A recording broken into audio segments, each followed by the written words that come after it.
We were all kind of getting ready to go home, and then the call came in. At that point in time, all we had was an individual basically lying on the side of the road, obviously deceased.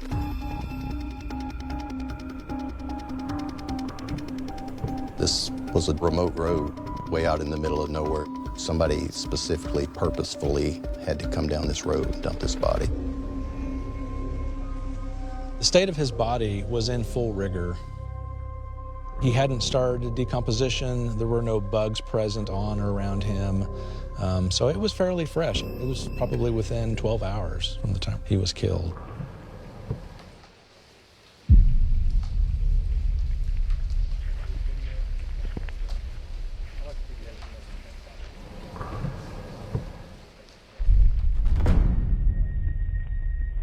We started looking at social media and just immediately realized that this was not Nathaniel Jackson. This was his brother, Levante Jackson.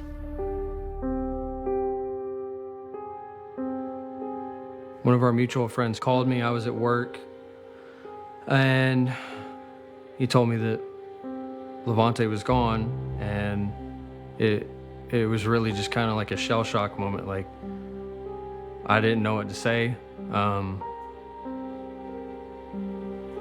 It feels like, time kind of stopped. To a lot of people, Levante seemed like a typical 23-year-old guy, But to everyone that knew him, he was fierce friend, fierce brother. My first impression of Levante was, how can anyone get through a single day having that much confidence? It was a really infectious positivity. Levante is an athlete, very quick, very strong.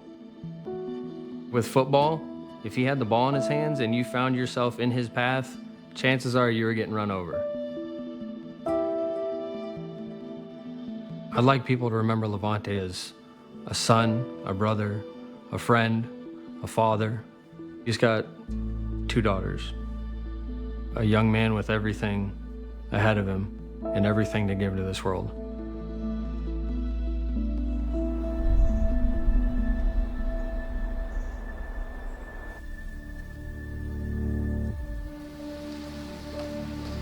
Detective Simpson and I both kind of noticed this thin kind of red line that went across the front of his neck.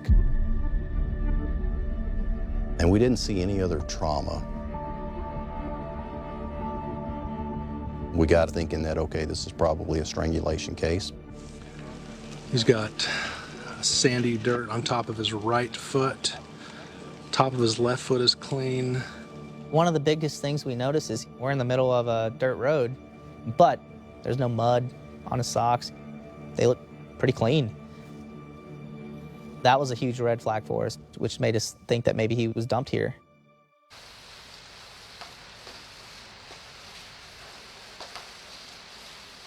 It had rained that day, and the ground was soft, and there was obvious tire tracks leading up to where the body was dumped, and we could see that he was drugged and dropped on the side of the road.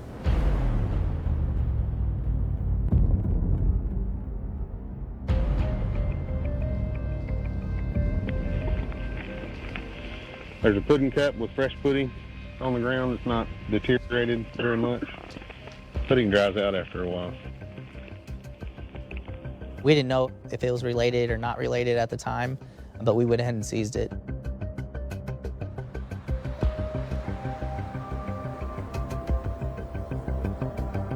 Once we finished recovering Levante's body, our next step was to find out who he associates with. And what we did determine is that he had a girlfriend and the mother of his child, Chelsea Martin.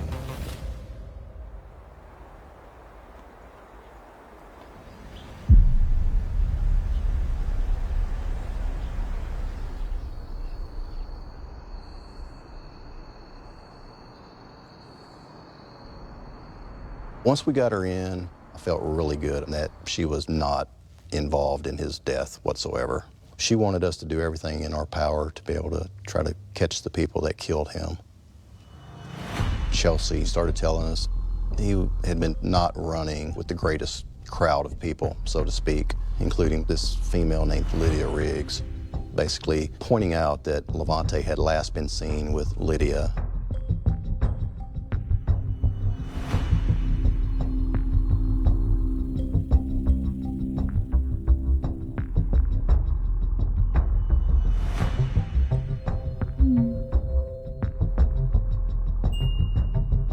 Lydia had texted that herself, Wonder Bread, and David were all there when the murder took place. Lydia said she was there in Wonder's room when Levante died. Wonder Bread was a street name. We took these names, gave them to our crime analyst, and asked him to see if he could find out who these people really were.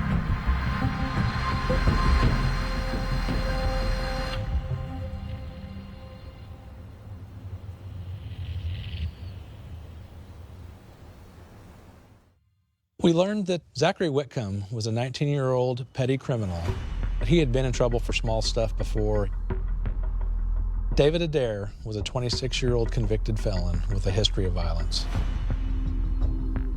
Lydia Riggs was the girlfriend of David Adair. So I had a team trying to locate Lydia, try to locate David, and locate Zachary as well.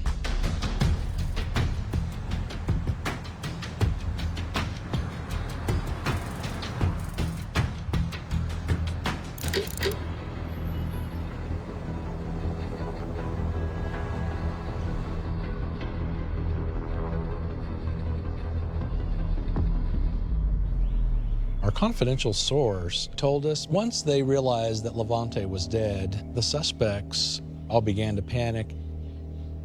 The only person they knew they could persuade to help them get rid of the body was Mark Brannon.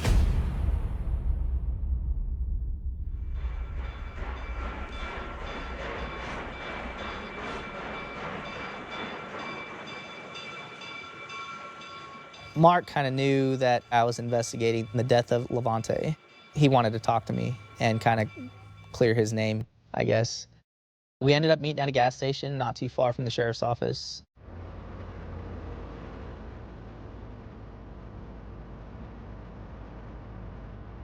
Once he showed up, we didn't see his vehicle.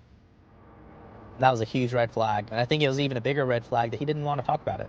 Didn't want to say where it was at, didn't want to elaborate on how he got there. I asked him, I was like, man, you okay with coming to the sheriff's office with me? Let's just talk about this. I feel like it'd be good for you to get this off your chest. So he eventually agreed and went to the sheriff's office with us.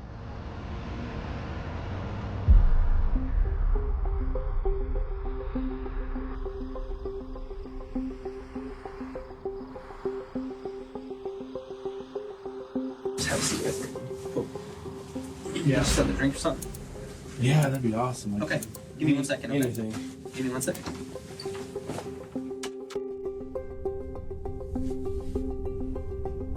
He was nervous. I was worried he was going to request an attorney right off the bat. I wanted to tippy-toe into that conversation before we start going down the incident itself. So this is what it looks like. Sorry about that. Obviously, I definitely want to get your side of the story, right? Cool. But are you okay with talking to me? Yeah. Okay. Where's your car at now? Honestly, man, I don't know. I just don't know what I can say. I'm worried that I'm gonna get in trouble for something I didn't do. And honestly, man, to be honest, I'm I just don't care asking about you, that dude, anymore. where the car's at. Even though, I mean, okay, let me ask you this. If you're in my position, right, we meet up with you, and ironically, that car is not with Oh, you. yeah, that's gonna look bad, right? So, because to me, it looks like you're trying to hide evidence.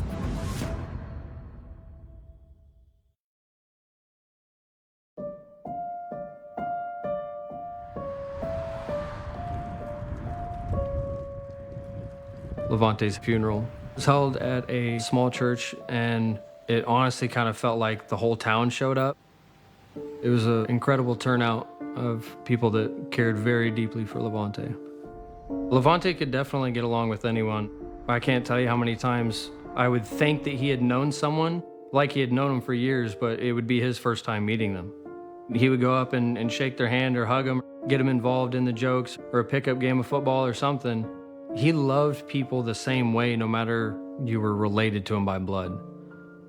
And how we all loved him, it's just unconditional love, you know?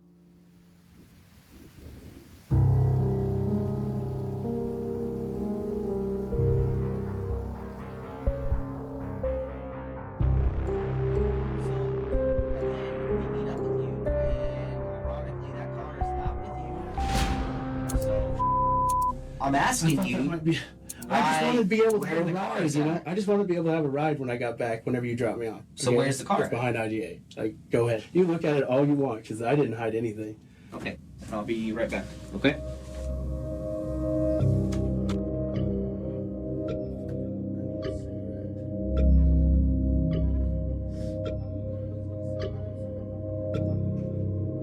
God, you guys don't even listen to me?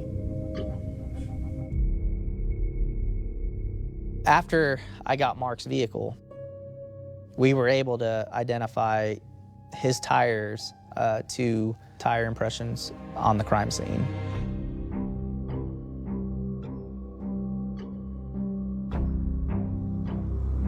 In the back, we found that pudding cup, which we were able to relate to the pudding cup that we located at the crime scene. I didn't do anything wrong. All right, man. So here's what's gonna happen. We're gonna hold on to the car because that was used in that incident. I understand. Okay? You understand that I part? understand completely.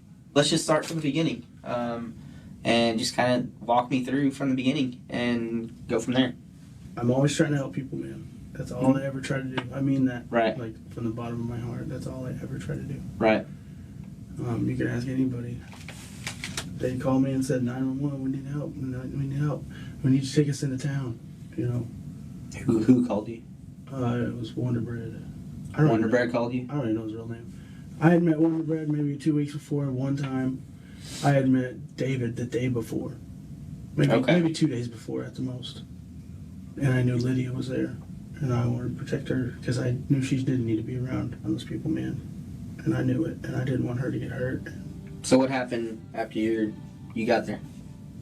I pulled in, and they told me to back up, and they were going to put clothes in the back, and they did. They put a bunch of clothes, and they put a big duffel bag and all that. Okay. So they told you to come to that house. Okay. They tell you why? Mm-mm. They did not tell me. They never gave you a reason to come? They never did. You never asked? I swear, no. Man, if they need help, I was just going to go help. I help people, like... Okay. Usually if somebody says 911, it's because somebody's getting hurt. I thought they're going to get killed if I don't go up there. When they told you to back in and they started loading stuff in your car, I mean, what was your thought process then? Keep my eyes forward so that they don't get mad at me. Don't what do you think they were loading up? Clothes. I swear, I thought it was clothes. He's getting to a point where he's just, bull***ing you. It sounds like a lot of shadiness coming from, your buddies, and they're telling you to do these certain things, and you're just doing it. You're not questioning it, you're just doing it. But the bull can go for so long until it's time to talk about what actually happened. Lydia, Wonder Bread, and David all got in your car. Yes. And who says where to go? I think it was David. We went straight down the road towards, I don't know the damn names of the roads, but we took a right outside of Wonder Bread's house.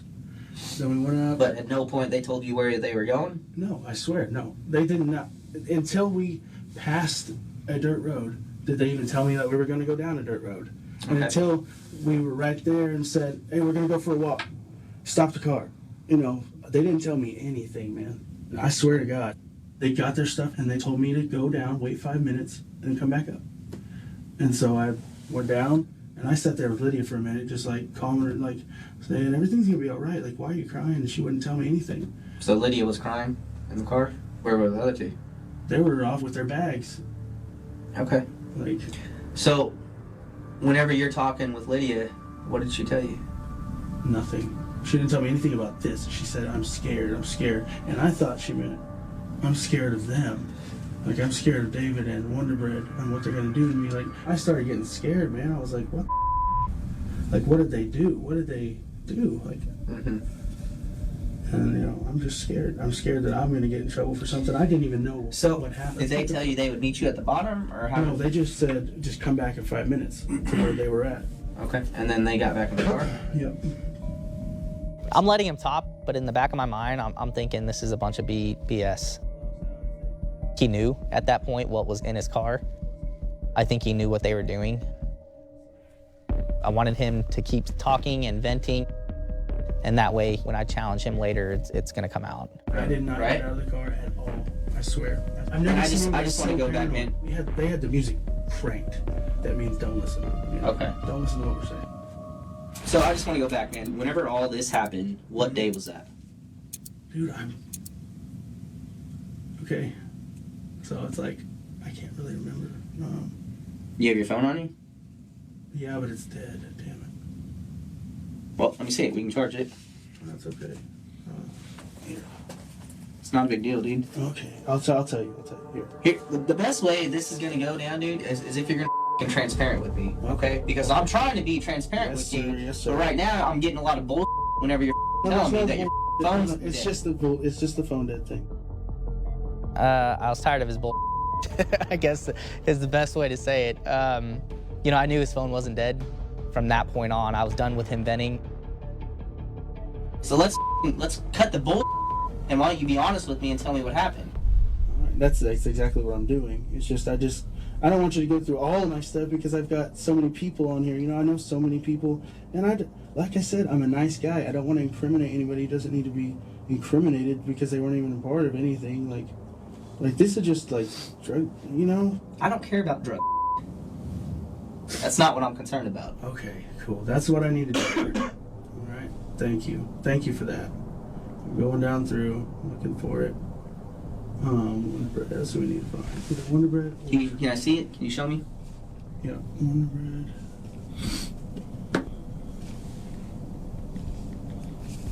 Let me see it real quick.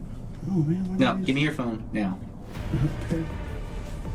So let's start over. Well, I need my phone back. No, you're not getting your phone back. The phone is going to be seized from this point. Now I know what you're doing. You're trying to get me to confess to something I didn't. I'm not getting you to confess to anything. I didn't. I want you to be honest with me because you're feeding me a lie and bull.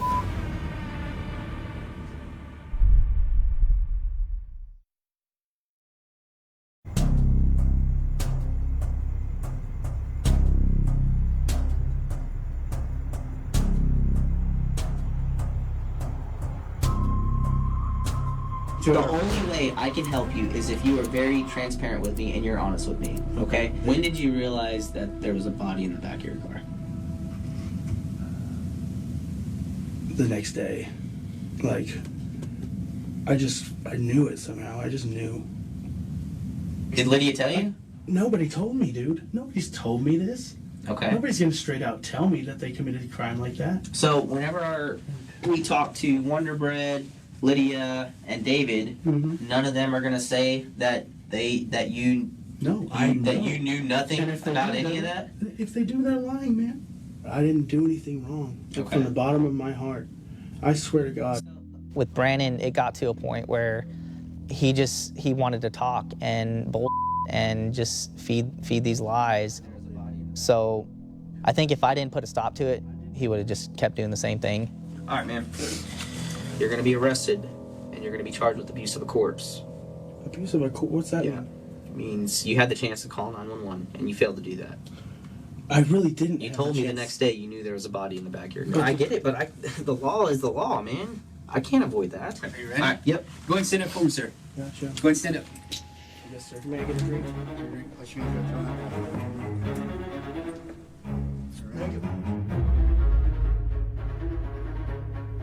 We had David Adair in the wind. We had Lydia Riggs in the wind, and we had Zachary Whitcomb in the wind. These are suspects in a homicide, and they're out free, walking around. So we got to track these people down.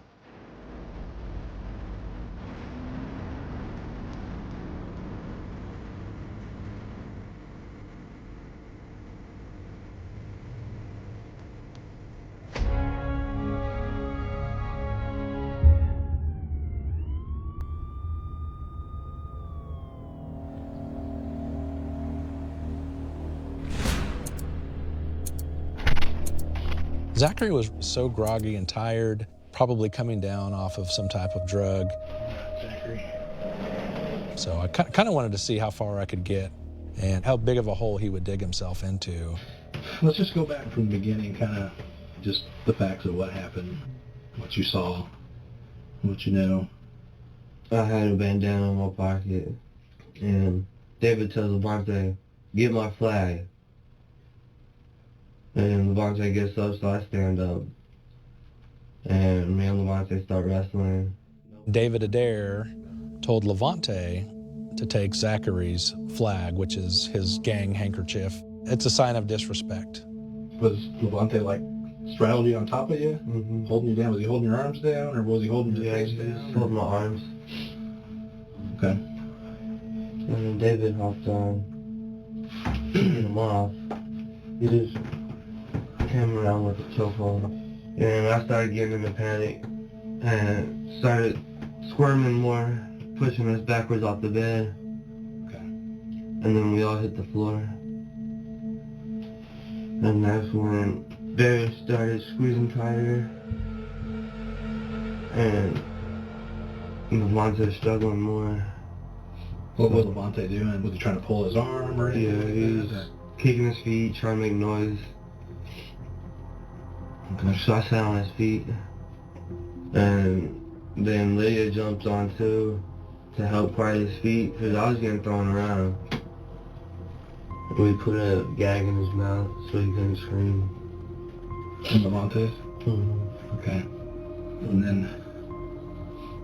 So Levante went limp. Okay. And that's when we all started panicking, doing chest compressions. Okay. Okay, and after they stopped that? And we put him in the sleeping bag, took him on the back porch, and we started making phone calls for a ride. Honestly, I would expect Zachary at that point to, have some feelings about what they had done, but he was emotionless and didn't have a lot of empathy for what had happened. You think David wanted to kill him? I think so. Did he ever tell you that? Levante. I've heard he was false claiming. According to Zachary, Levante was false claiming, which means, claiming to be in a gang that you're not in. I really didn't know at this point, but it was possible that there was a price tag on Levante's head for that. I always know this happened. No, man. No.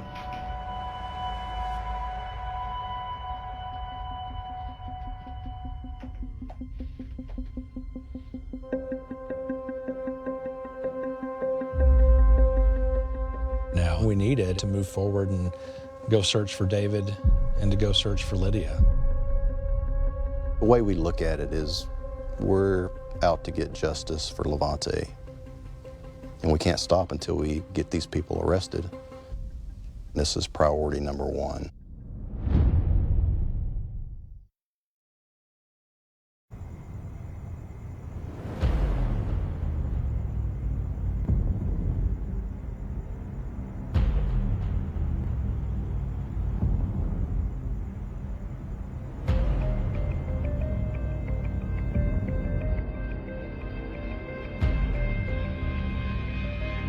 David finally had gone home to crash, and his mom called in to the sheriff's office because they had been to her house before. Our guys went in, secured David without incident. We took him to the Benton County Jail, and we put him in an interview room.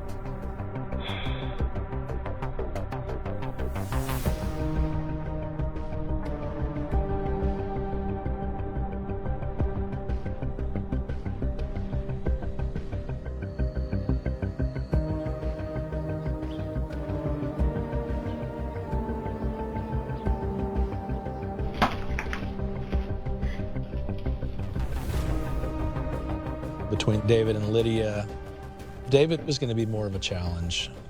He has been through the system before, and there was a chance that he was going to shut us down in the beginning and not agree to talk. So we felt Lydia would be the best next target to interview. All right. Well, where would you like to start at? What's the easiest place for you to... Well, obviously I can tell you everything that happened because it won't stop playing in my head. Yeah. Yeah, that's tough, I know. I didn't even realize that there was anything wrong. They were all acting fine. Like, they were best friends.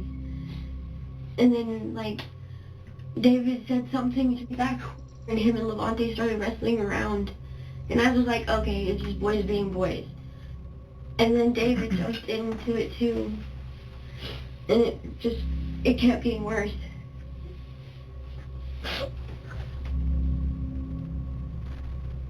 I'm sorry.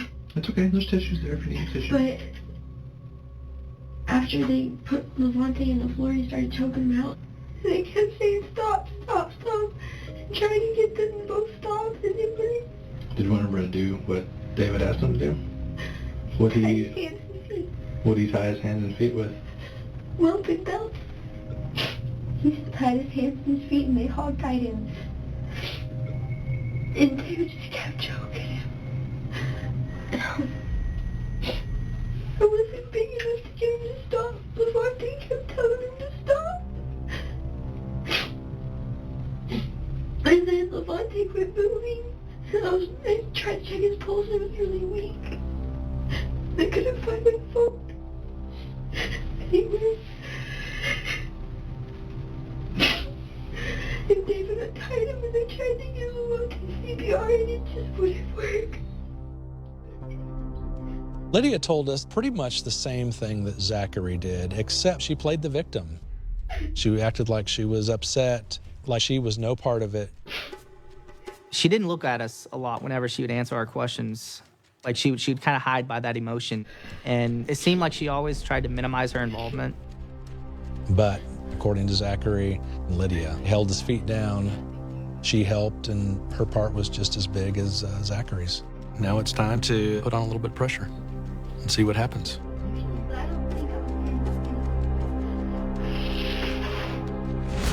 I've been doing this 18 years, which isn't forever, but it's quite a bit of time. And anybody I have ever talked to who was a witness to something, they're always, it's just human nature to kind of minimize their involvement a little bit to some degree. And so usually, an honest person is going to be about, 85 to 90%, honest. And so I just kind of wrote out a scale here from 0 to 100% just to kind of see where you think you're at with what you have told us here today. If you would write down where you think you're at. That's all I'm saying. I don't think I did. Okay. But they made me right there. Okay. So pretty good. Like, 90, I 95? told you as best I could. So you showed here that you might be off by about 5 to 10%. Yeah. What if I told you Wonderbread's story wasn't quite the same as yours, but you were a little more involved? What?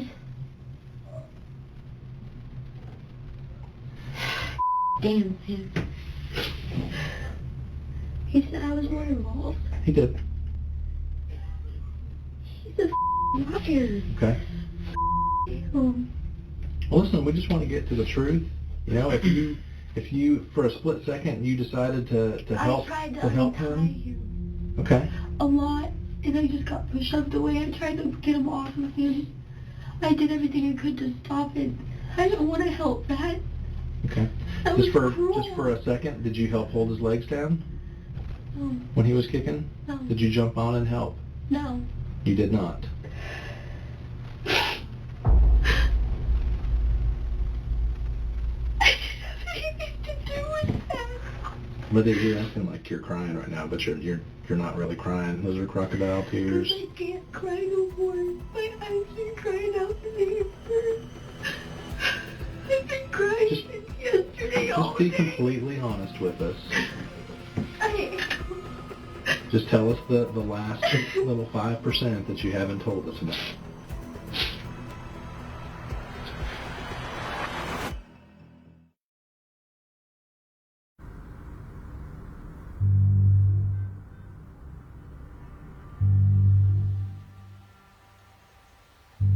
Sometimes when we talk to people like this, they like to give us a version of the truth, right? And I I feel like you're giving us a version of the truth, but you're not giving us the complete truth.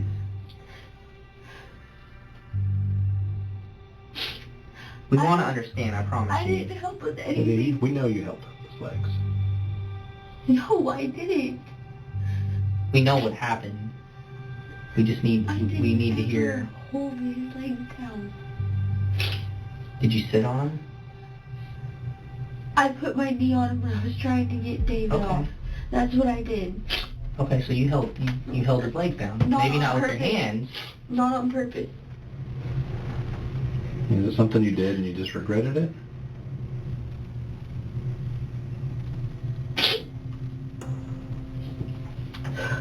I tried going onto the side of David and grabbing him. He said hold down his legs. Is that what happened? You just put your weight on his legs to make him keep his legs down? On one. On one of his legs? I was scared that they would hurt me if I didn't do what he said. Right, and I get that. But I didn't want to help with that. They can't hurt you. I was You're almost there. You've come a little bit further into the truth. But I didn't help. I think this is going to be looked at in two different ways, okay? And I'm going to be honest with you. I think it's going to be looked at one way, where it's going to be you, David, and Wonder Bread planned this and killed this kid, okay? Or I think it's going to be looked at as you know nothing about this, but you're definitely involved in it. I'm involved. Okay? Yeah. You helped hold his legs down while David choked him out. But it's one or the other. So are you going to be the monster? And did you guys plan this out? I didn't help on purpose. Bottom line, okay? You had an opportunity to not sit on his legs. And you had an opportunity to get this guy help. And you did not do that. I tried. You didn't scream. You never called 911. You never called the cops. You helped kill this guy. No, I did not. You sat on his legs.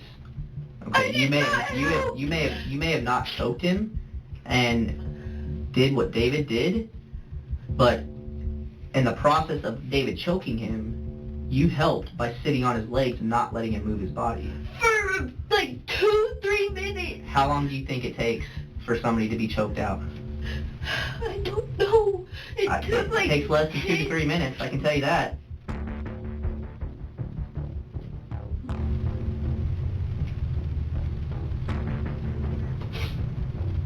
Ultimately, I think all of you contributed to the death of Levante. I think we can all agree on that.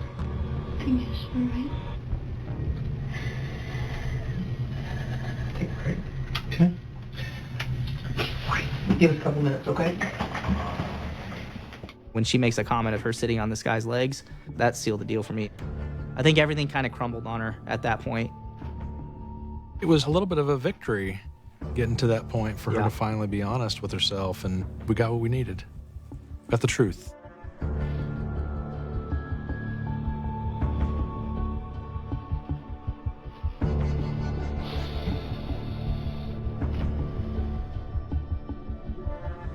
This is complete utter bull.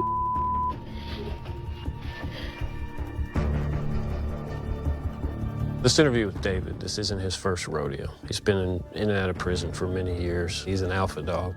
So he was going to be the toughest one. We weren't sure going in if he was actually going to talk to us.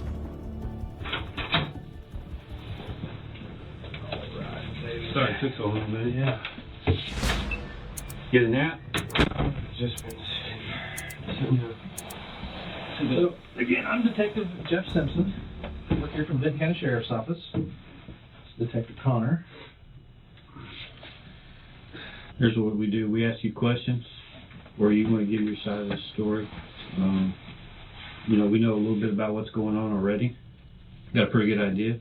We just want to hear it from your point of view, how everything went down. So, you know, that's how it goes. And you can stop at any time. You get to a point where you don't want to talk, you stop. That's your choice. I didn't know Levante had passed. You know what I'm saying? I didn't even know Levante was dead. Yeah, we already know. You think we know what happened? I don't know what happened. Yes, you do. I'm being dead ass telling you what happened. This is what happened Saturday when I seen Levante. I was hanging out with Zach. We were all hanging out, chilling. We were all getting high.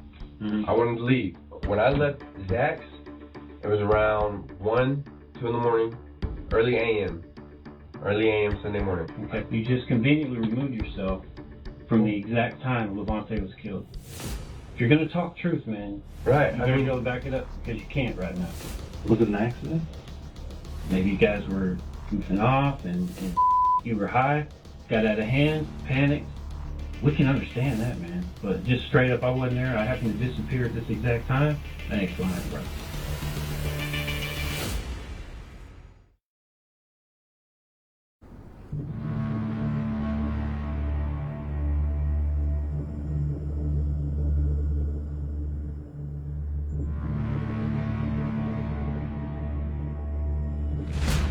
So if you're a monster, you're gonna deny it like that. No. Are you a monster? Come on. No, I'm not a monster. Okay. Then it was an accident. Then tell us the truth.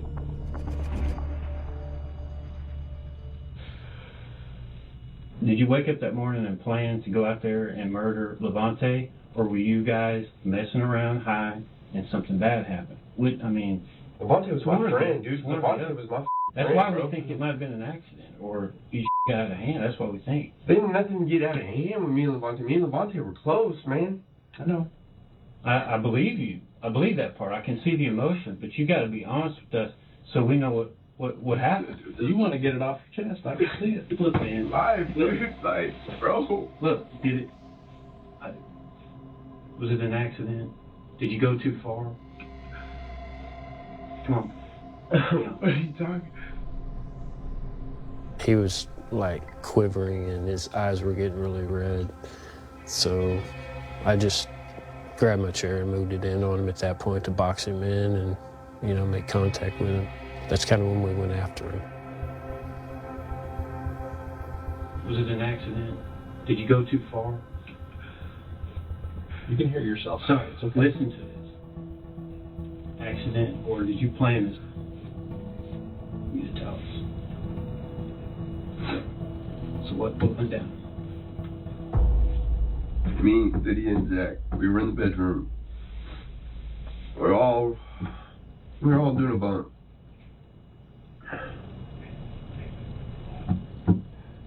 Zach and Levante get to wrestling.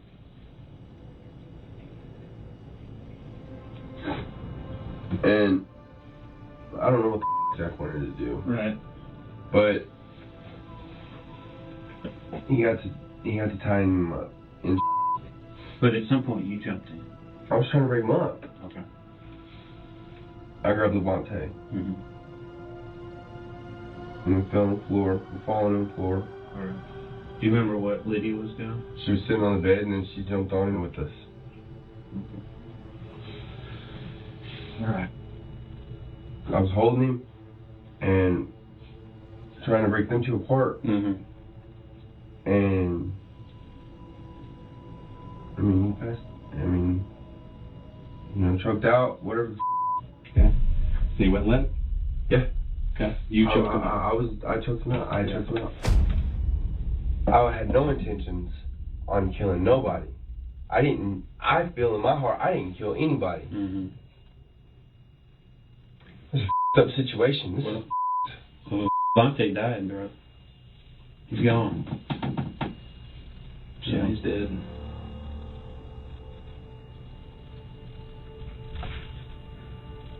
His poor mom. His brothers, his family, Yeah. himself. Yeah. Up. His story had fallen apart. And I don't think the crime was for Levante. I think it was, they got me. It's for David. We'll be right back in just a minute.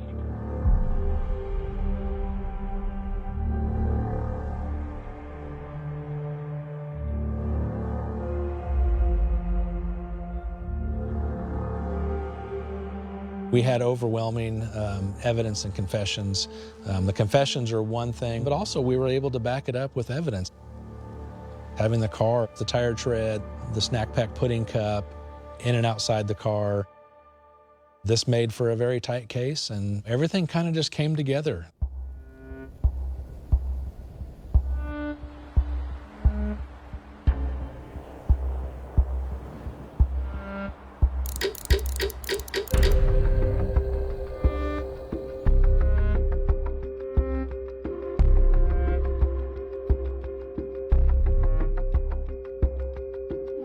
David Adair pled guilty to second-degree murder and received 30 years in prison. Lydia Riggs pled guilty to second-degree murder and received 15 years in prison. Zachary Whitcomb pled guilty to second-degree murder and got 20 years in prison. And Mark Brandon pled guilty to evidence tampering, abuse of a corpse, and hindering apprehension and received 20 years in prison. Their actions led to Levante's death.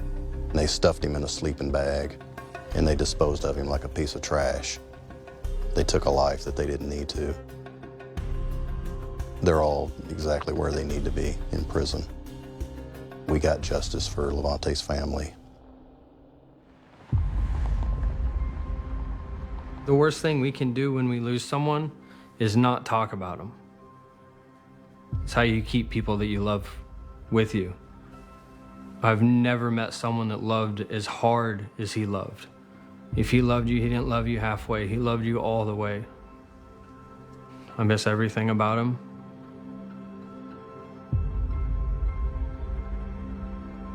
I was gonna say I miss the good and the bad, but I can't really remember any bad.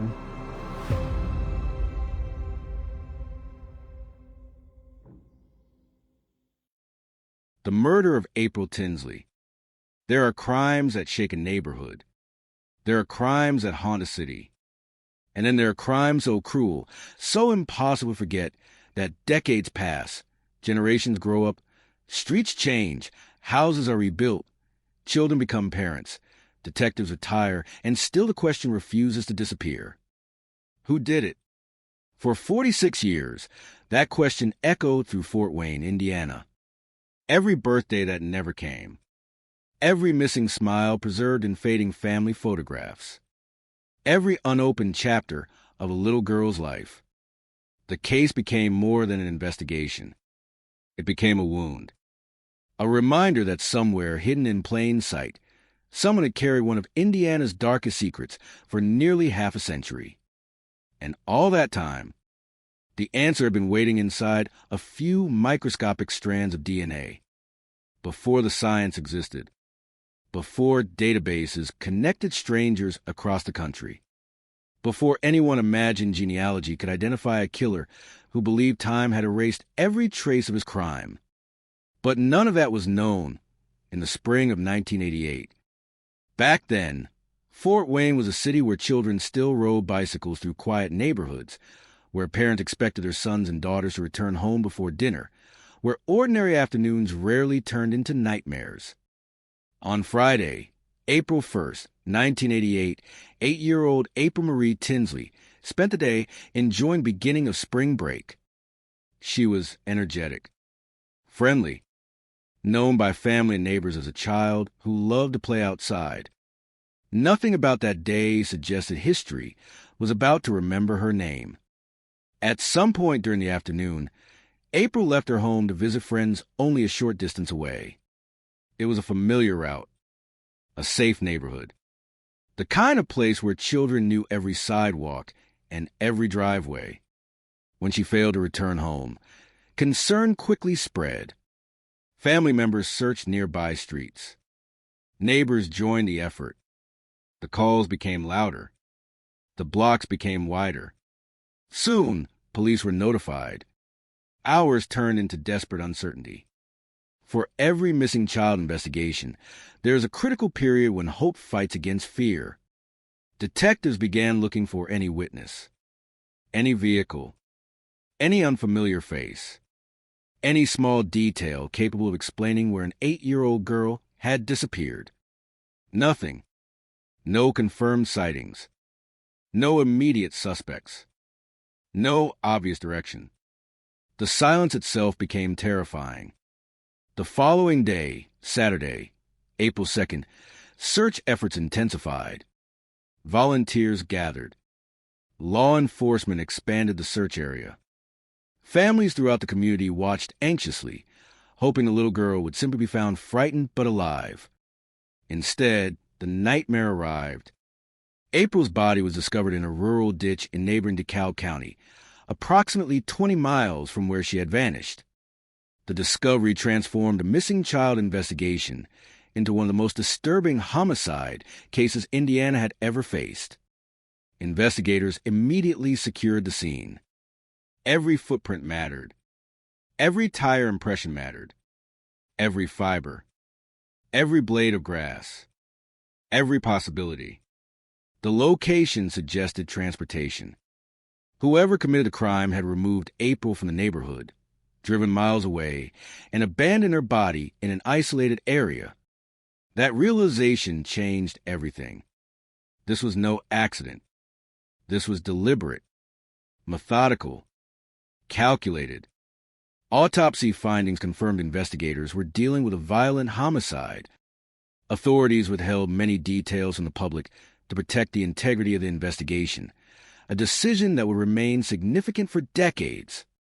What detectives knew privately and what the community knew publicly became two very different stories.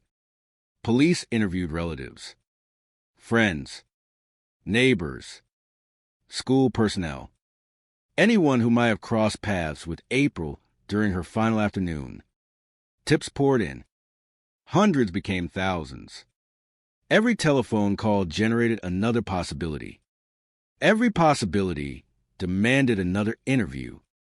Every interview consumed precious hours.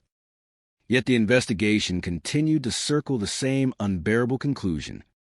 There was no obvious suspect, no clear motive, no eyewitness who could identify the person responsible. As news coverage intensified, fear spread beyond Fort Wayne. Parents changed routines overnight. Children were no longer allowed to walk alone. Playgrounds emptied earlier. Doors stayed locked. Neighborhood watch groups organized. The murder reached television broadcasts and newspaper headlines throughout Indiana. People who had never met April suddenly knew her face. A school photograph. Bright eyes. A gentle smile.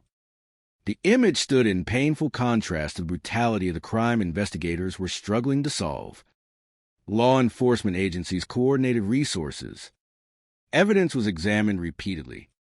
Laboratories processed every item available using the forensic technology of the late 1980s.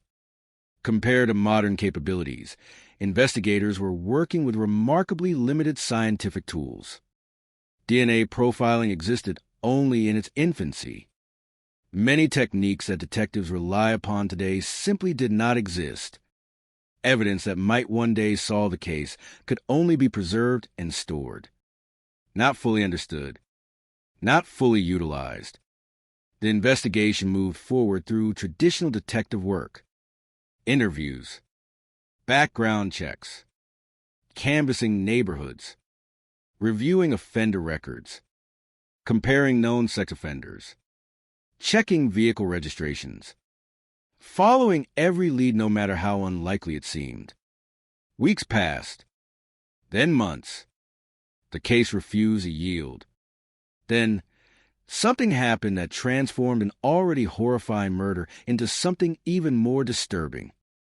In nearby neighborhoods, handwritten messages began appearing. They were discovered months after April's murder. The notes referred directly to the crime. Some contained explicit language. Others appeared designed to frighten children. One message indicated that the writer had killed before and intended to kill again. Whether every statement reflected reality or psychological manipulation, investigators immediately recognized the significance. Whoever wrote those notes possessed knowledge, or wanted everyone to believe they did. Parents were horrified. Children became frightened of walking alone, even in daylight. Teachers warned students never to approach strangers. The mystery deepened. Was the murderer taunting police? Was someone seeking attention? Or had investigators just received the first direct communication from the person responsible? Handwriting experts examine the notes. Detectives analyze wording, paper, ink, delivery locations. Every element became evidence. Despite exhaustive efforts, no immediate identification emerged. The author remained unknown. The notes only reinforced one devastating possibility. The killer was confident enough to remain nearby, confident enough to risk leaving messages, confident enough to believe he could outsmart investigators. That confidence would prove astonishingly durable. Years slipped by. Children born after April's death entered elementary school. The investigation never truly stopped. Boxes of reports accumulated. Photographs faded. Witness memories weakened. Detectives retired. New investigators inherited shelves lined with evidence collected before some of them had even entered law enforcement. Cold cases are often described as sleeping. That description is misleading. Cases do not sleep. People do. Evidence waits. Families wait. Justice waits. Every anniversary reopened the wound. Every newspaper retrospective reminded the public that someone had escaped accountability. April's family continued living with a loss measured not only in years, but in possibilities. Graduations that never happened. First jobs never accepted. Birthdays permanently frozen at 8 years old. While technology advanced through the 1990s, forensic science experienced a revolution. DNA profiling became increasingly sophisticated. Laboratories developed methods capable of extracting information from smaller and older biological samples. Across the United States, cases once considered impossible began finding new life. Evidence preserved decades earlier suddenly became valuable in entirely new ways. For investigators assigned to the Tinsley case, hope slowly returned. Not because they had identified a suspect, because science had begun catching up with history. Evidence collected in 1988 was carefully re-examined as new forensic techniques emerged. Each advancement promised another opportunity, another comparison, another possibility. Sometimes the results produced nothing. Sometimes they eliminated individuals once considered viable suspects. Each elimination mattered. A case is solved not only by discovering the guilty, but also by excluding the innocent. Still, one question lingered over every review. If biological evidence existed, whose DNA was it? The answer remained locked behind a problem investigators could not overcome. A DNA profile means little if there is no one compared against. Databases were growing, but they depended largely upon known offenders and legally collected samples. If the killer had never entered the system, if he had avoided conviction for qualifying crimes, if he had simply lived an ordinary life while carrying an extraordinary secret, then the profile could remain anonymous forever. The investigation stood at an invisible wall. They possessed evidence, but not a name, not a face, not a door to knock on. Some crimes fade from public memory. This one refused, because every advancement in forensic science raised the same painful possibility. Perhaps the answer already existed, hidden inside evidence waiting quietly in storage, waiting for a technology no one could have imagined. On the afternoon an 8-year-old girl walked away from home and unknowingly stepped into one of the longest-running murder mysteries in modern Indiana history. The years did not erase the fear. They merely changed its shape. The posters that once covered telephone poles disappeared beneath layers of weather and time. But inside the Fort Wayne Police Department, April Tinsley's case refused to become just another file gathering dust. Detectives came and went. Supervisors retired. Entire careers began and ended while the same cardboard boxes, marked with evidence labels dating back to 1988, remained carefully preserved inside climate-controlled storage. Every photograph, every report, Every laboratory submission represented a promise that the investigation was not over. It had simply entered a different kind of battle, one against time itself. Cold cases have an unsettling rhythm. The frantic urgency of the first days gives way to months of painstaking review. Months become years. Years become decades. Witnesses move away. Memories fade. Some people who once held valuable information pass away without ever realizing what they knew might have mattered. Investigators understand this better than anyone. They also understand that evidence can become more valuable with age, especially when science advances faster than criminals expect. By the early 1990s, forensic DNA analysis was beginning to reshape criminal investigations across the United States. Cases that had once relied almost entirely on eyewitness testimony or confessions could now be examined through biological evidence left behind at crime scenes. Yet the technology remained limited compared to modern standards. Laboratories required larger samples, processing was slow, and national DNA databases were still developing. Even when investigators obtained a usable genetic profile, identifying its owner remained a separate challenge. The evidence collected in April's case was periodically revisited as forensic methods improved. Specialists carefully re-examined preserved biological material, using techniques unavailable when the crime had first occurred. Each advancement raised cautious optimism. Detectives hoped that newer testing might reveal something overlooked years earlier, or produce a clearer genetic profile capable of pointing investigators in the right direction. The results were important but incomplete. The evidence appeared to contain the DNA of the unknown perpetrator. What investigators lacked was a matching individual. Without someone to compare that profile against, the science could answer only one question. The same unknown person had left the biological evidence. It could not answer the question everyone desperately wanted resolved. Who was he? Throughout the 1990s, investigators continued comparing potential suspects whenever circumstances allowed. Individuals who attracted attention through tips, criminal histories, or suspicious behavior were evaluated using available investigative methods. Some were interviewed. Others were excluded through forensic testing. Each elimination narrowed the field but failed to produce the breakthrough the case required. Meanwhile, the emotional impact of the murder continued to ripple through the community. Parents who had raised children during the investigation never forgot the changes the crime had forced upon their daily lives. Simple freedoms disappeared almost overnight in the spring of 1988. Walking to a friend's house alone no longer felt routine. Bicycle rides came with stricter rules.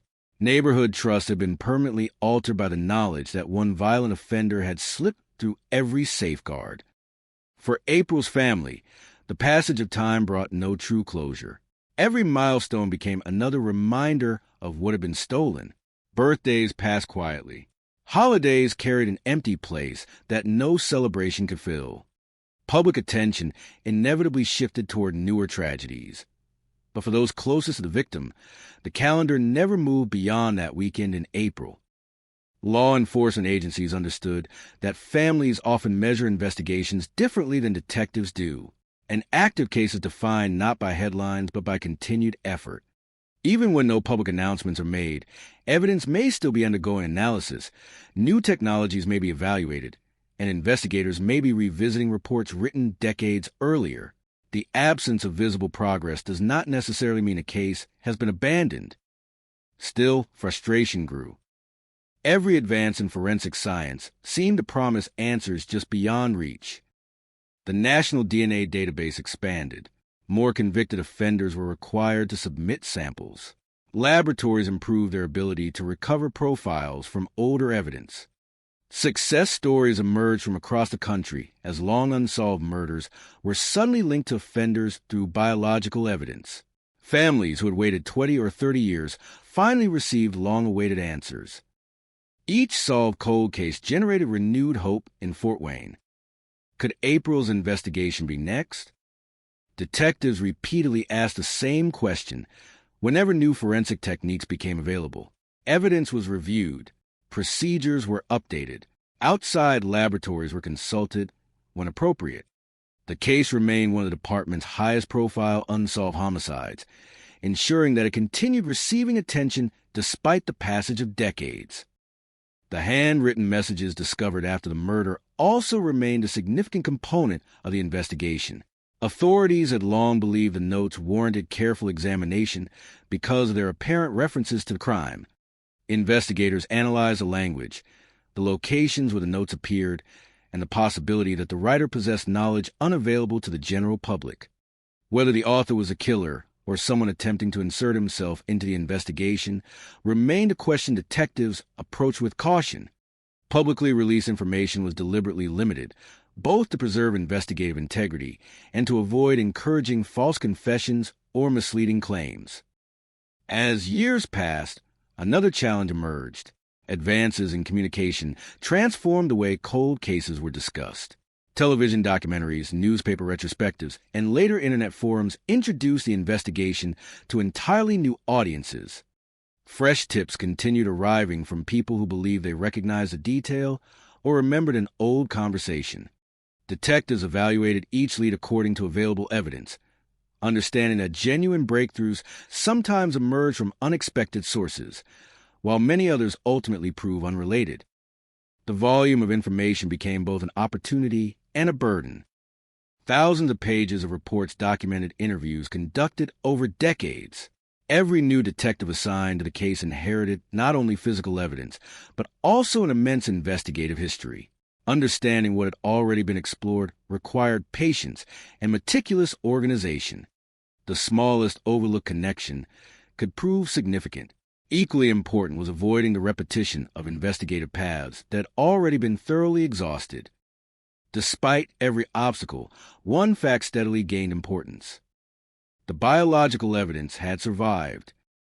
Proper preservation decades earlier meant that investigators still possessed material suitable for future examination. Decisions made by crime scene personnel in 1988, carefully collecting, packaging, and storing evidence according to the standards of the time, would eventually become one of the investigation's greatest strengths. The people processing that scene could not have predicted what forensic science would become, yet their diligence ensured that future investigators would still have something to work with when technology finally caught up. As the first decade of the 21st century unfolded, DNA analysis continued advancing at an extraordinary pace. Scientists refined testing methods, laboratories improved sensitivity, and entirely new investigative concepts began attracting attention within the forensic community. One emerging approach suggested that identifying an unknown suspect might someday require looking beyond traditional criminal databases altogether. At first, the idea sounded unconventional, perhaps even improbable. Instead of asking whether the unknown DNA belonged to someone already in law enforcement records, researchers began exploring whether it might be possible to identify relatives through shared genetic markers. If distant family connections could be established, investigators might eventually build family trees leading toward an otherwise anonymous suspect. For many detectives working long unsolved cases, the concept seemed almost revolutionary. It also remained largely theoretical. No one could yet say with certainty whether such methods would transform criminal investigations or remain an intriguing scientific possibility.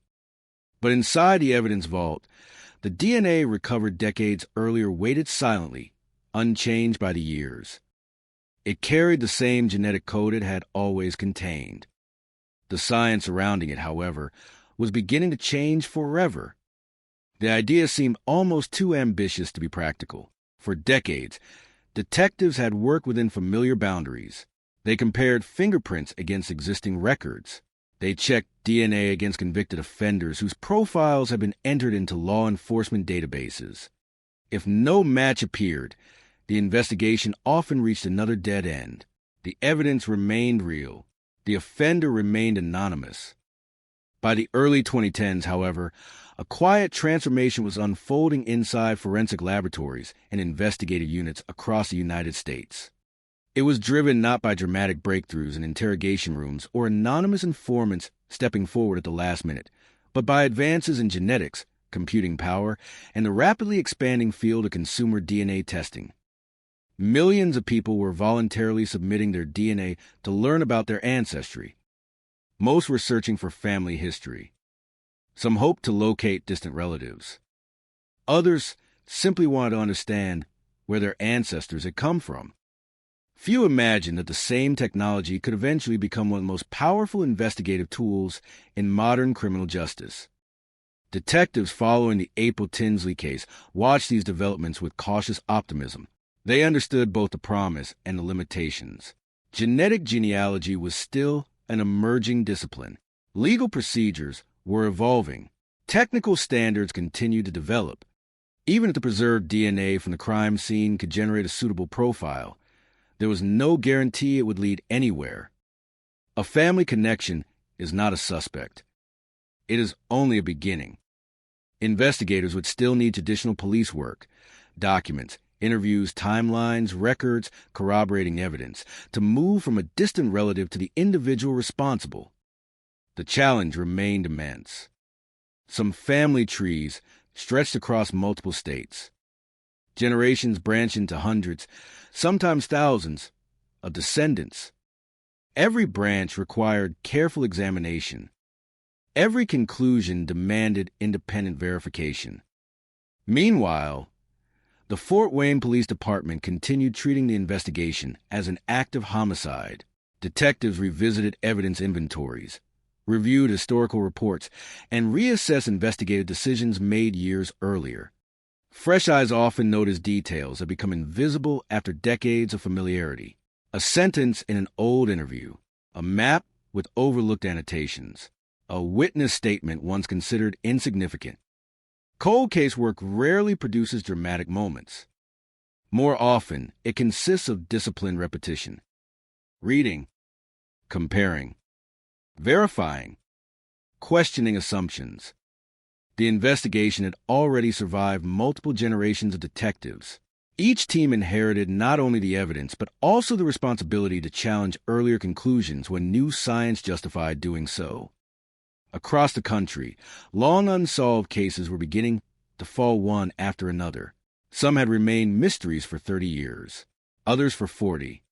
Investigators increasingly credited preserved biological evidence, combined with advances in DNA technology, for reopening investigations once believed impossible to solve. Those successes offered something invaluable: hope, not certainty. Hope. For April's family, every report of another cold case solved carried mixed emotions. On one hand, it demonstrated that justice could still arrive decades after crime. On the other, it served as another reminder that their own questions remained unanswered. Who had taken April? Why had it happened? How had the offender managed to disappear for so long? The passage of time introduced another unsettling possibility. If the offender had avoided arrest for decades, he might have lived what appeared to be an ordinary life. He might have worked regular jobs, spoken with neighbors, attended community events, and blended into everyday routines while carrying knowledge of crime that had devastated an entire region. That possibility has always disturbed homicide investigators. The most wanted individual in a case is not always hiding. Sometimes he is simply unnoticed. Investigators resist the speculation unsupported by evidence. They focus instead on facts preserved inside reports and forensic records. The biological evidence remains central because it represented an objective witness, one unaffected by fading memories or changing stories. Unlike human recollection, DNA does not forget. As forensic genealogy gained credibility, investigators carefully evaluated whether the April Tinsley case might benefit from the emerging technique. Such a decision required extensive preparation. Laboratories first needed to ensure the available biological material was suitable for advanced analysis. Specialists then had to generate a profile compatible with genealogical comparison methods. Every technical step required precision. The evidence had survived for decades because previous investigators treated it with extraordinary care. There will be no shortcuts now. Beyond the laboratory, another reality shaped the investigation. Public interest never completely disappeared. Every anniversary prompted renewed media coverage. Newspapers revisited the timeline. Television stations interviewed investigators or family members when appropriate. The case remained one of Indiana's most recognized unsolved child homicides, ensuring that new generations continued learning April's name long after 1988 had faded into history. For younger detectives entering the profession, the investigation became something more than an assignment. It became a responsibility inherited from those who had spent years pursuing answers without success. Many of the original investigators had already retired. Some had passed away. Yet their work remained present in every carefully labeled evidence envelope, every interview transcript, every diagram, every preserved photograph. Cold cases are built upon continuity. One generation protects the evidence. The next generation applies new science.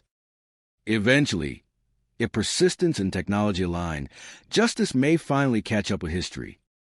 That possibility no longer felt theoretical. Advances in forensic genealogy were beginning to demonstrate measurable success in other investigations.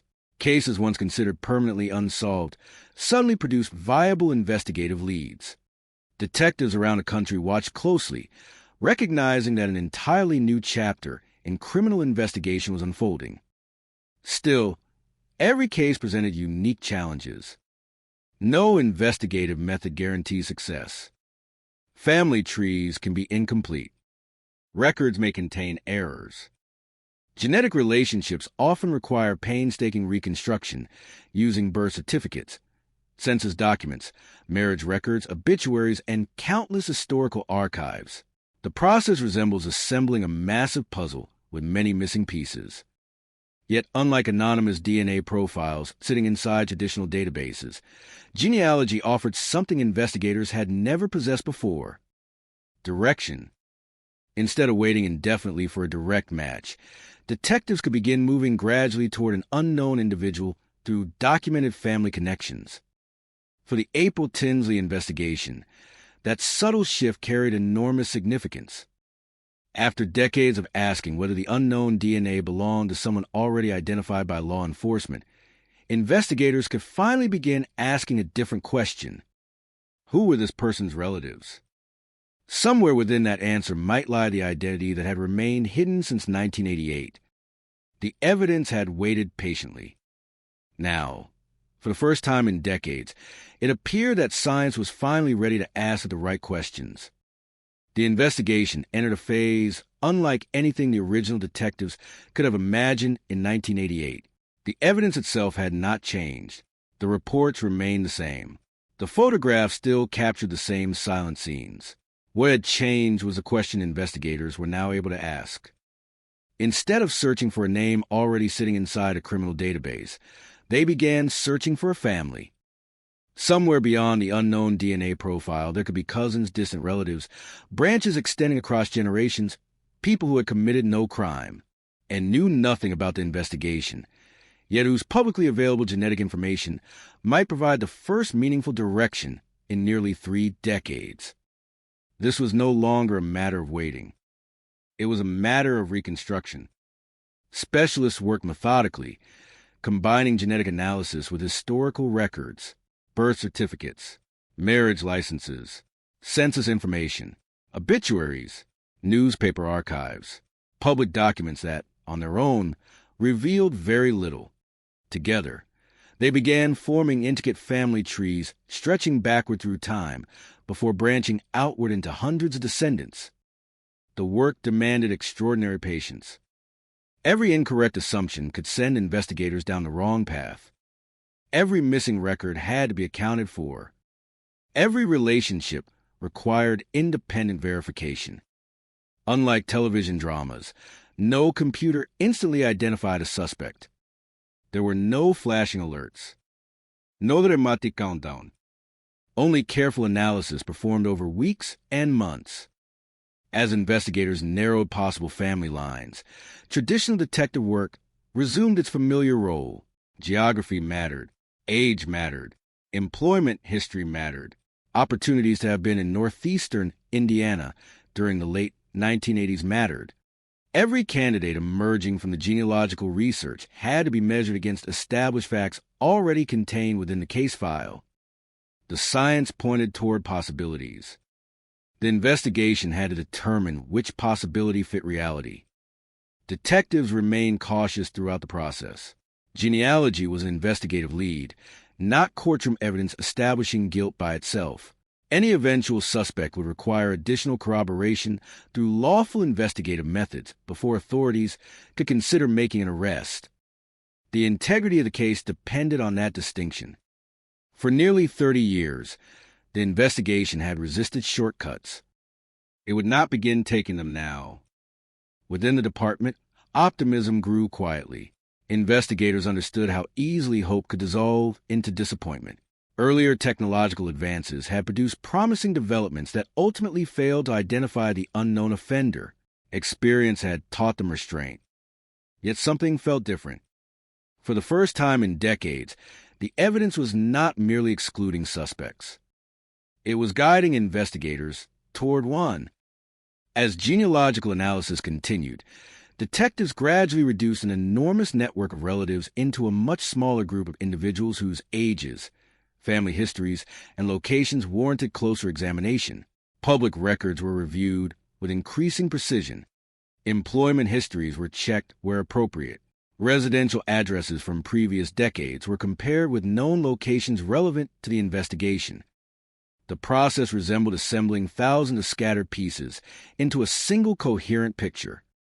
Most pieces did not fit. A few did. Those few received closer scrutiny.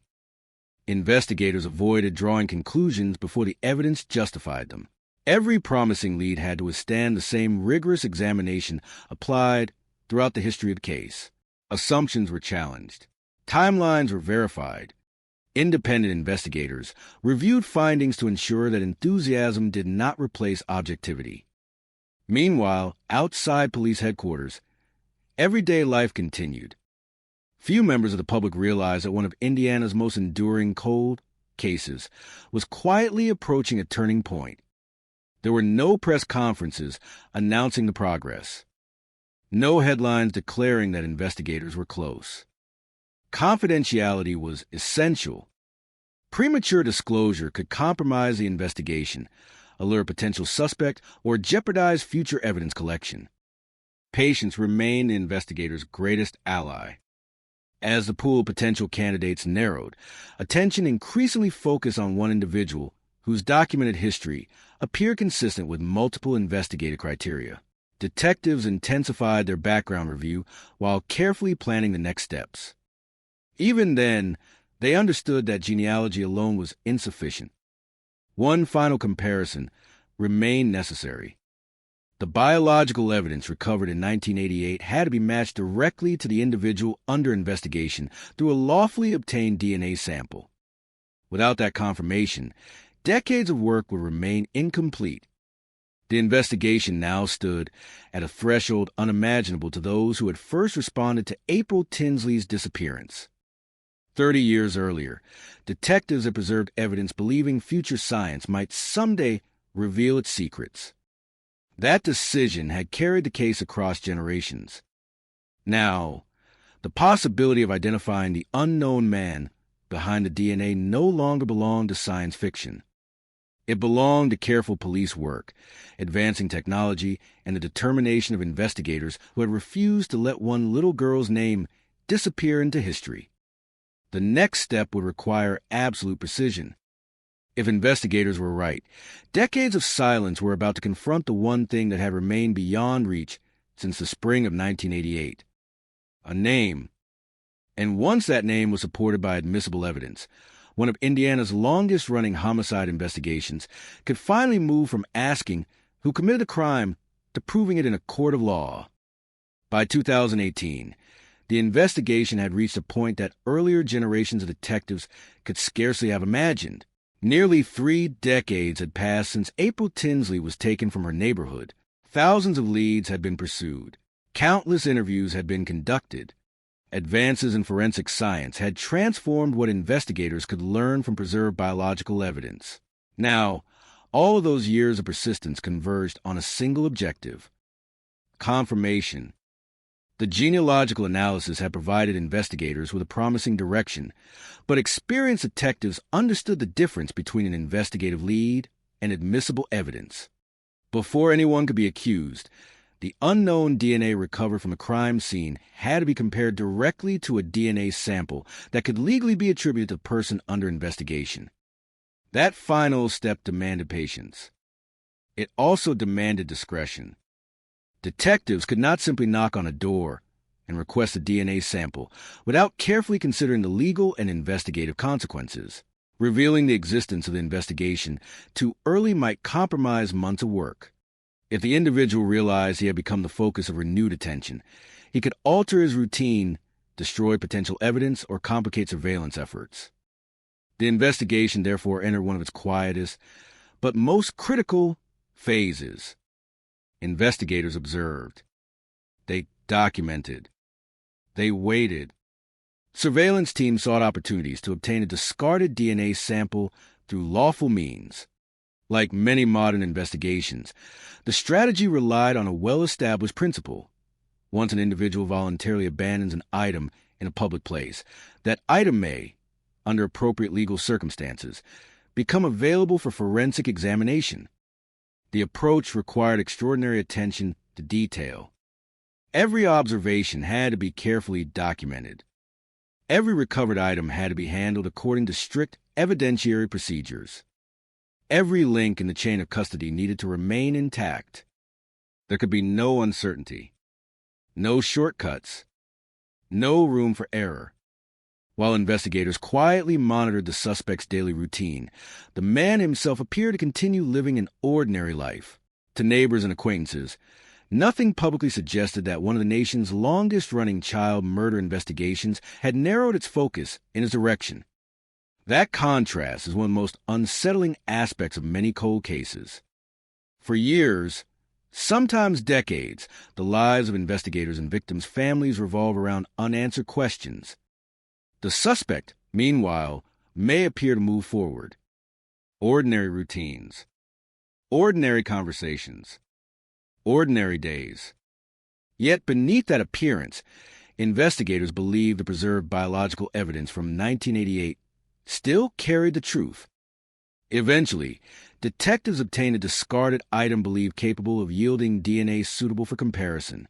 The material was submitted for forensic testing under controlled laboratory conditions. Then came another wait. Unlike fictional crime dramas, forensic laboratories do not produce immediate answers. Every examination follows established scientific procedures designed to ensure reliability. Analysts document each stage of testing, verify results, and maintain strict quality controls because those findings may ultimately be scrutinized in court. The investigators who had spent years pursuing the case now found themselves confronting a different kind of tension. Not the uncertainty of searching without direction. The uncertainty of waiting for science to answer a single, decisive question. Did the DNA match? The laboratory comparison produced a breakthrough investigators had pursued for decades. According to law enforcement and later court proceedings, the DNA profile obtained from the discarded item matched the biological evidence connected to April Tinsley's murder. For detectives, it was a defining moment. Years of preserved evidence. Advances in forensic genetics. Genealogical research. Traditional investigative work. Carefully planned surveillance. Each component had contributed to the same result. For the first time since April disappeared in 1988, investigators believed they knew the identity of the man responsible. The unknown profile that had existed for nearly 30 years was no longer anonymous. It had a name. With that confirmation in hand, detectives moved quickly to assemble the remaining elements necessary for an arrest. Prosecutors reviewed the evidence. Investigators ensured that every procedural requirement had been satisfied. The significance of the case demanded meticulous preparation. There would be only one opportunity to present decades of investigative work. It had to withstand every legal challenge. When authorities finally acted, the announcement resonated far beyond Fort Wayne. For families who followed the investigation since 1988, The news seemed almost impossible.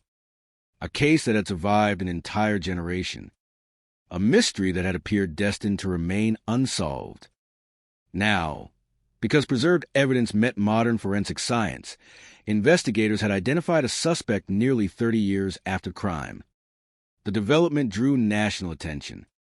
Law enforcement agencies across the United States closely examined the investigation, recognizing its importance in demonstrating the growing potential of forensic genetic genealogy when used alongside conventional police work. Yet, even at that extraordinary moment, investigators understood that identifying a suspect was not the final chapter. An arrest begins a new phase. The evidence must now be presented in court.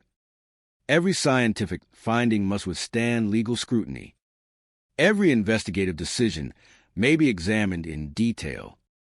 Justice requires more than certainty within an investigation. It requires proof under the law. For April's family, however, one burden had finally begun to lift. The question that had haunted nearly 3 decades, who did this, was no longer unanswered. The long silence that had surrounded the case was beginning to break. And for the man investigators believed had hidden behind that silence for so many years, time had accomplished something he likely never expected. It had not buried the evidence. It had preserved it. The arrest marked the end of one mystery, but not the end of the case. For investigators, decades of work had finally produced a suspect. For prosecutors, an entirely different responsibility now began. Every conclusion reached during the investigation would have to withstand scrutiny inside a courtroom. Every forensic procedure, every document, every step taken to identify the suspect through genetic genealogy and confirm the DNA match would be examined under established legal standards. The case drew national attention not only because of crime itself, but because of the investigative path that had led to the arrest. By 2018, forensic genetic genealogy was emerging as a powerful investigative tool, yet remained unfamiliar to much of the public.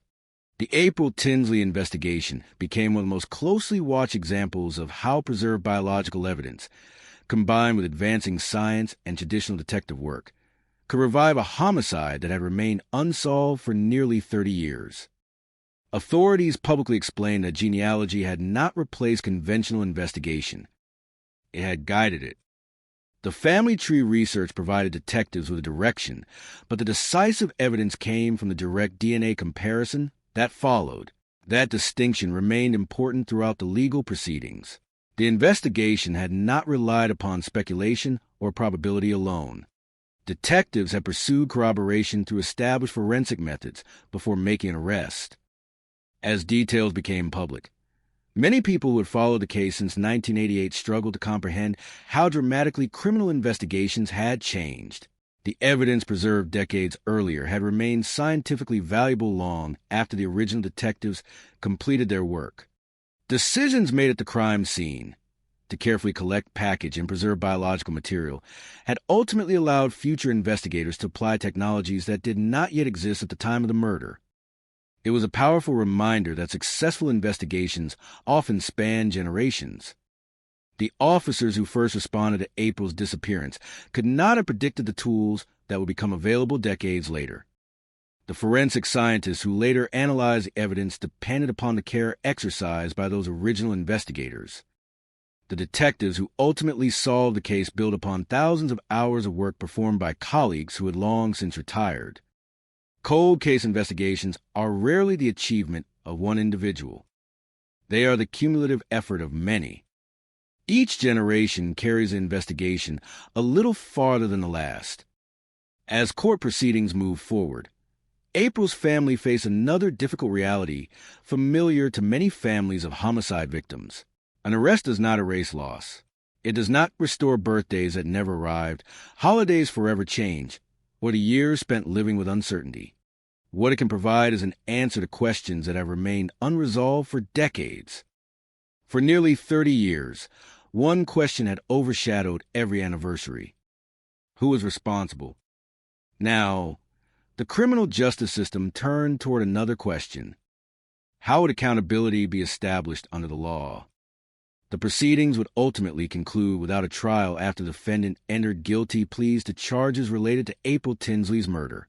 In doing so, the case reached its legal conclusion, bringing to an end one of Indiana's longest-running homicide investigations. For detectives who had dedicated years to the investigation, the resolution represented more than the closing of a file. It validated persistence. It demonstrated the value of preserving evidence. It underscored the importance of continually re-examining cold cases as science advances. Perhaps most significantly, it showed that time does not necessarily favor those who commit violent crimes. In some investigations, time becomes an ally of justice.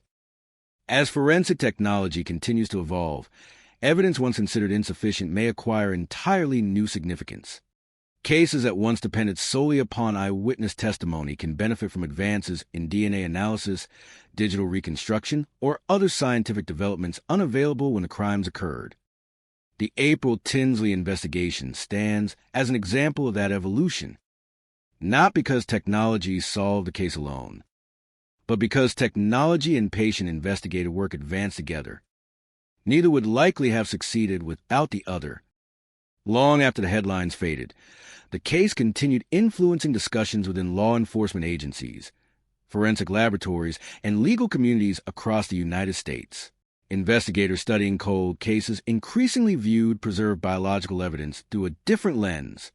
Material collected decades earlier might someday answer questions that current science could not yet resolve. That realization continues to shape homicide investigations today. Every carefully labeled evidence envelope, every properly documented chain of custody, every decision to preserve rather than discard, each reflects the understanding that tomorrow's science may accomplish what today's cannot. For the community of Fort Wayne, April Tinsley's name remains intertwined with both tragedy and perseverance. Her murder changed the way many families viewed safety. Its resolution demonstrated that determination need not expire with the passing of years. The investigation became a testament to the principle that some promises made by detectives endure far beyond individual careers.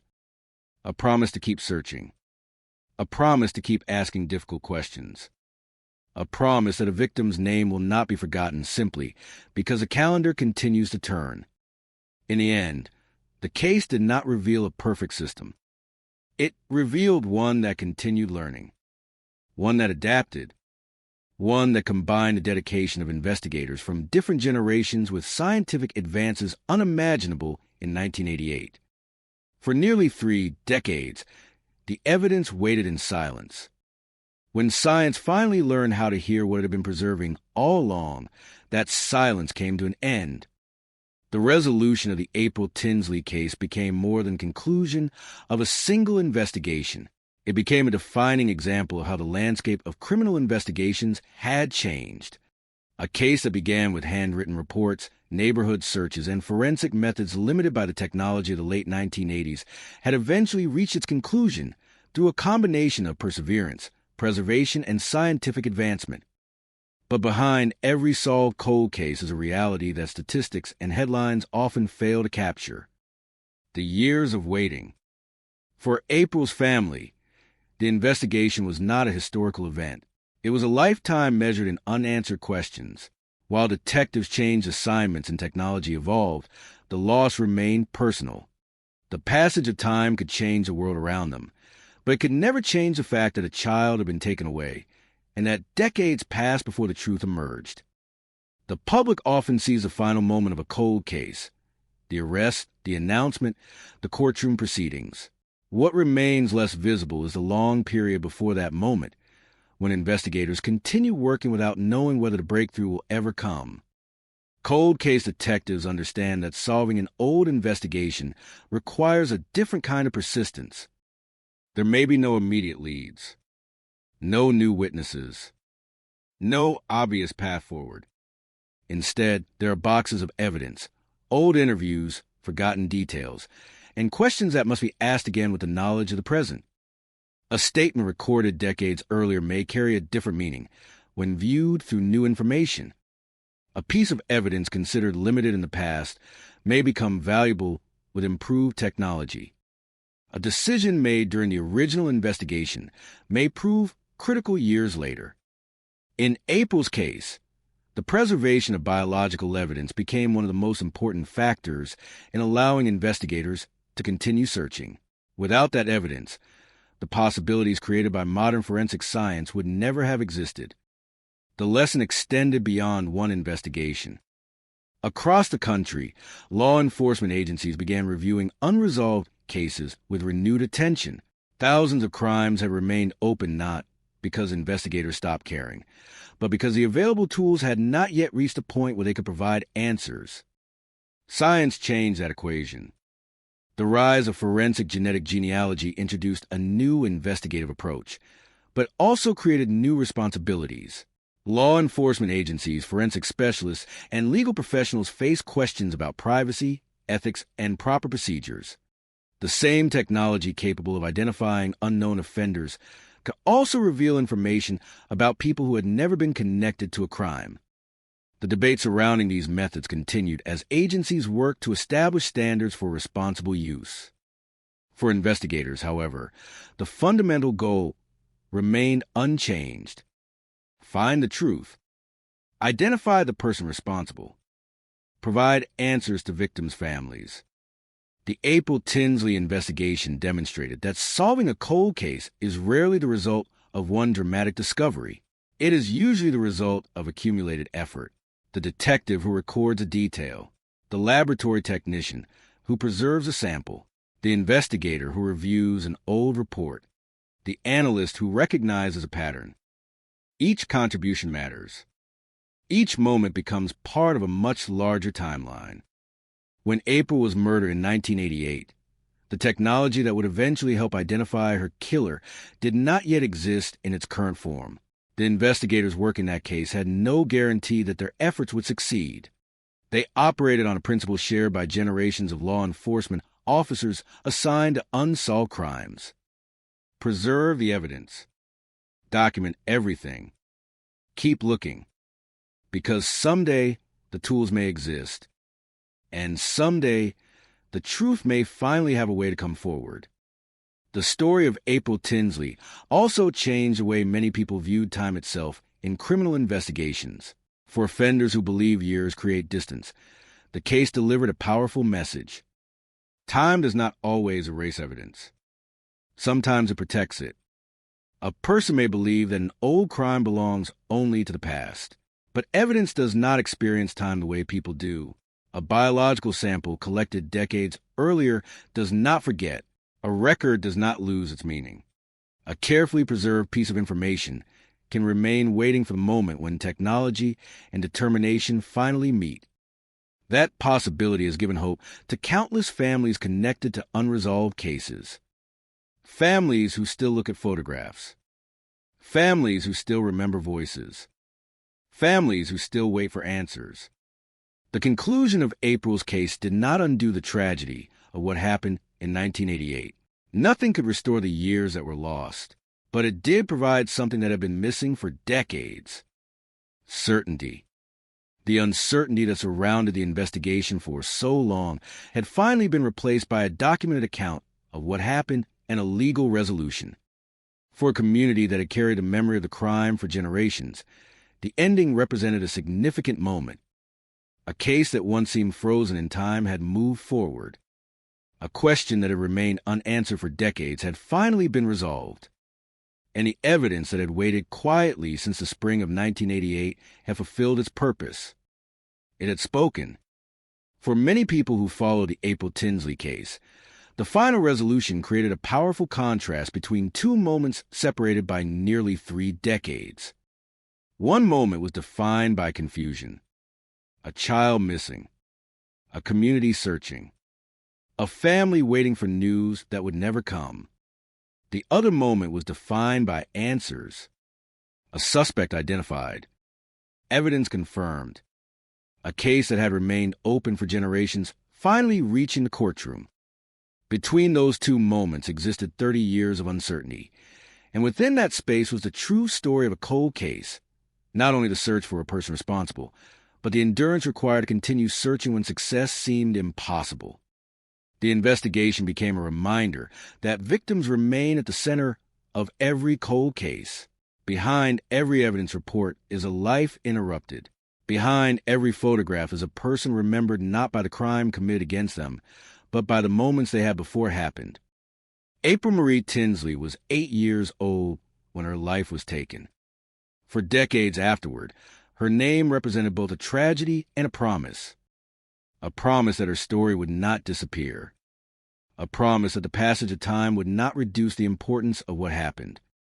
That promise influenced every investigator who inherited the case. Some had never worked in law enforcement when the murder occurred. Some were children themselves when April's disappearance became national news. Yet when they opened the case files years later, they encountered the same responsibility carried by those who came before them. Find the truth. The evolution of the investigation also reflected a broader transformation in criminal justice. In 1988, detectives relied heavily on interviews, physical evidence, witness accounts, and traditional investigative methods. Those tools remained essential decades later, but they were joined by technology capable of revealing information hidden at a microscopic level. DNA changed the nature of evidence. It created a new kind of witness, one that could remain silent for years and still provide answers when science advanced enough to interpret it.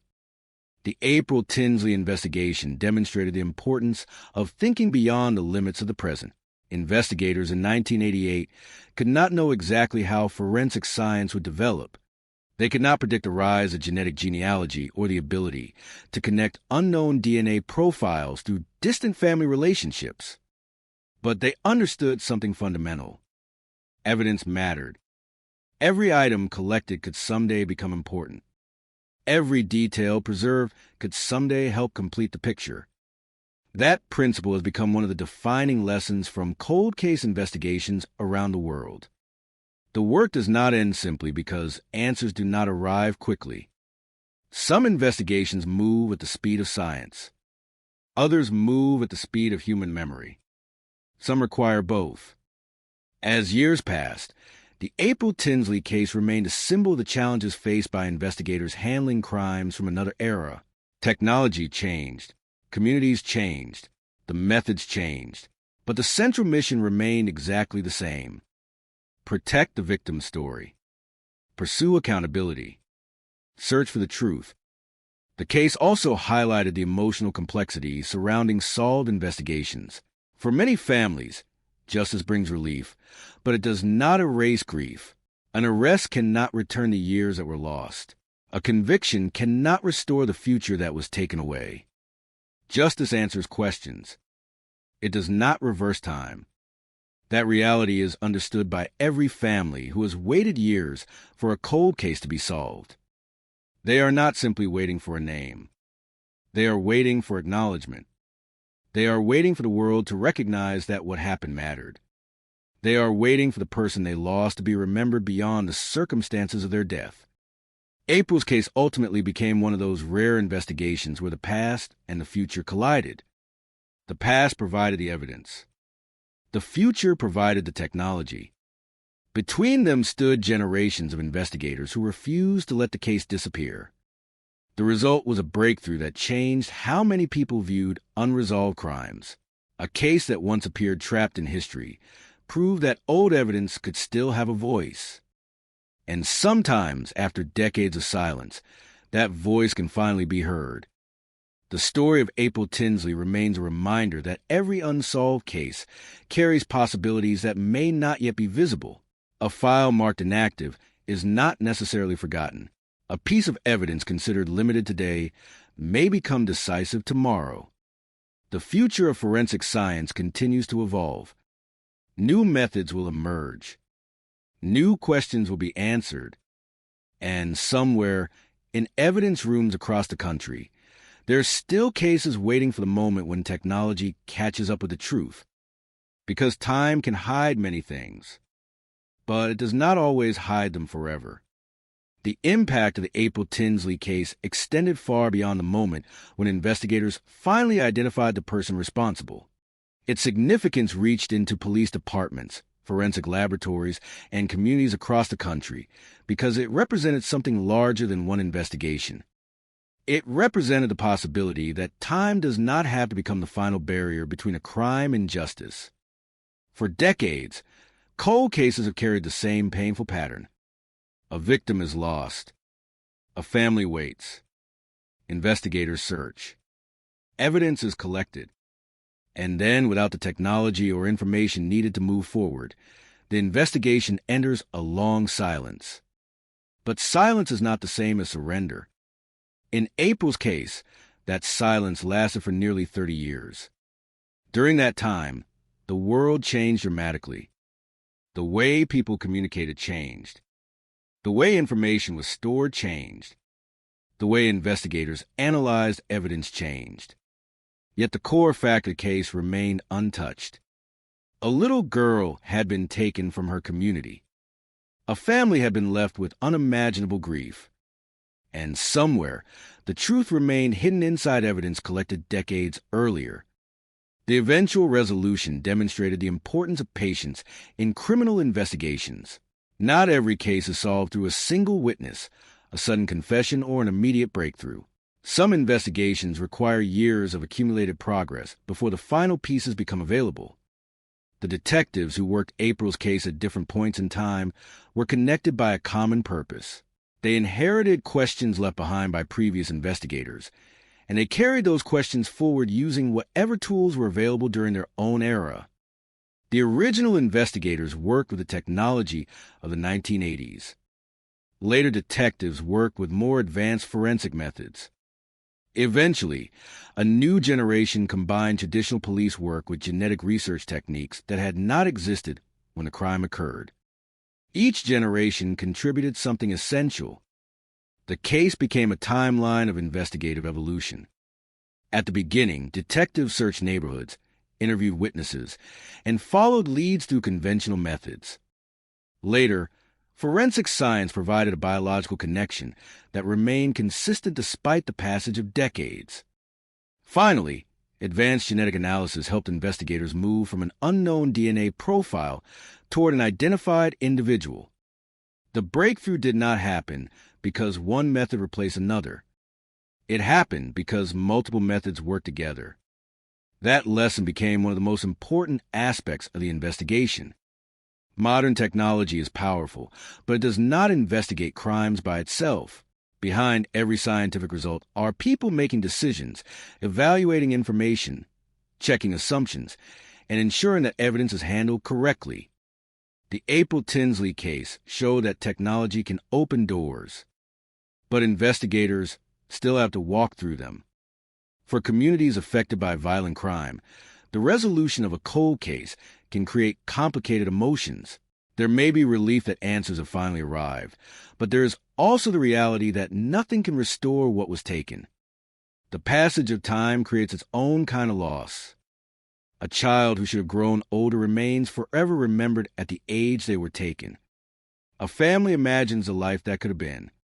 A community remembers the moment when ordinary life was changed forever. April's story continued to represent not only a criminal investigation, but also the lasting impact of violence on everyone left behind.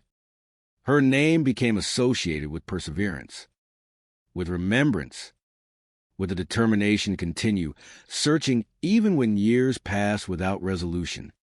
For law enforcement professionals, the case became a reminder of the responsibility carried by every unsolved investigation.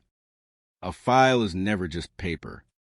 A piece of evidence is never just an object. Behind every report is a person whose life mattered. Behind every unanswered question is someone waiting for the truth. This perspective has influenced how agencies approach cold cases today. Many departments have created specialized units dedicated to reviewing older investigations. Advances in DNA technology, digital databases, and analytical methods have encouraged investigators to return to cases once considered impossible to solve. The definition of a cold case has changed. It is no longer necessarily a case without hope. It may simply be a case waiting for the right moment, the right technology, the right connection, the right question, The April Tinsley investigation became one of the clearest examples of that transformation. The evidence did not suddenly appear. The investigation did not suddenly begin. The work had existed for decades. The breakthrough arrived because countless decisions made over many years eventually aligned. A sample preserved in 1988. A scientific advancement decades later. Investigators willing to examine the past through a new lens. Together, those elements created a path forward. And that path led to an answer that many once feared would never come. For the families of victims whose cases remain unsolved, the story carries a message that is both painful and hopeful. The absence of answers today does not mean answers will never come. Evidence can survive. Technology can advance. Investigators can continue searching. And history has shown that even the longest silence can eventually be broken.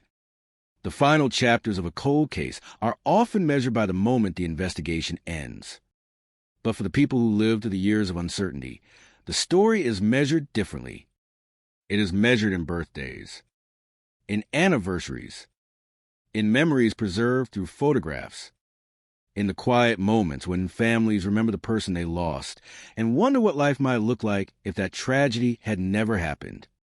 For April Tinsley's family, the resolution of the case brought an answer that had been missing for decades.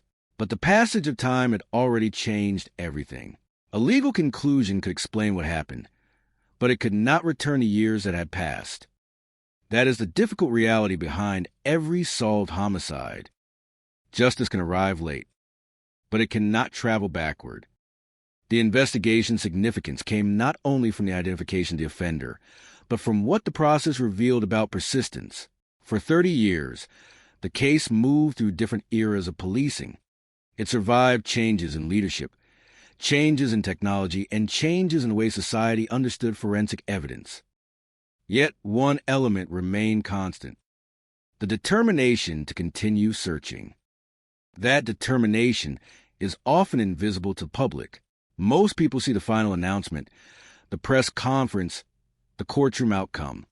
They do not see the hours spent reviewing old files, the investigators studying decades-old reports, or the forensic specialists carefully examining evidence that had waited years for a new opportunity.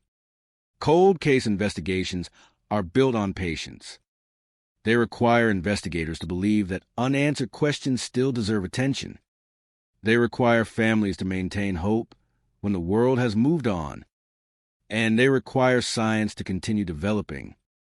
The April Tinsley case became closely associated with the rise of forensic genetic genealogy, but its lesson was broader than any single technology. Science alone does not solve crimes. Technology alone does not create justice. It takes the combination of evidence, expertise, legal procedures, and human determination. A DNA profile can identify a connection. A family tree can provide a direction. But investigators must still establish facts. They must still confirm evidence. They must still prove what happened. That balance between innovation and traditional police work became one of the defining aspects of the investigation. The case also highlighted the importance of preserving evidence for future generations. In 1988, investigators could not know what scientific tools would exist decades later. They could not predict that genetic analysis would eventually become capable of uncovering connections far beyond traditional databases. They simply followed the procedures available to them. They collected. They documented. They preserved. Those actions created the possibility of a future breakthrough. For agencies across the country, the message was clear. An unsolved case today may not remain unsolved forever. The evidence collected now could become the answer discovered years from now. That understanding has changed the way many investigators approach their work. Modern crime scenes are processed with the awareness that future technology may reveal information that current methods cannot yet interpret. Every detail matters. Every sample matters. Every decision matters. Because the future may depend on the choices made in the present. The story of April Tinsley also became a reminder that victims must remain at the center of these investigations. While technology and investigative methods may dominate headlines, the purpose behind the work is not the science itself. It is the person whose life was taken. It is a family waiting for answers. It is the community seeking understanding. Behind every cold case number is a human story, a name, a face, a life that mattered. For April, the world remembers not only the crime committed against her, but also the determination that followed. Her case became an example of how a community, investigators, and advances in science could eventually come together to confront a mystery that had lasted for generations. The investigation's conclusion did not erase the darkness of what happened, but it showed that darkness is not always permanent. Sometimes the smallest piece of evidence can survive long enough to change everything. Sometimes a question that has remained unanswered for decades can finally receive a response. And sometimes the technology of tomorrow can provide the justice that the past could not. The April Tinsley case remains a powerful reminder of that possibility.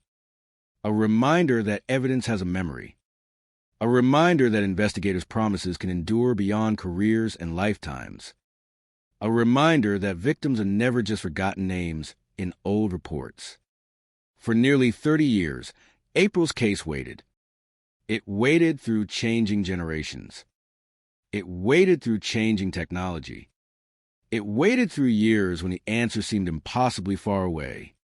Then, when science and determination finally met, the silence ended. Not because the past disappeared, but because the past was finally understood.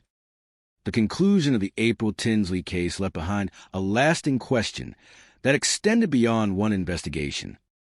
How many other cases were still waiting for their moment?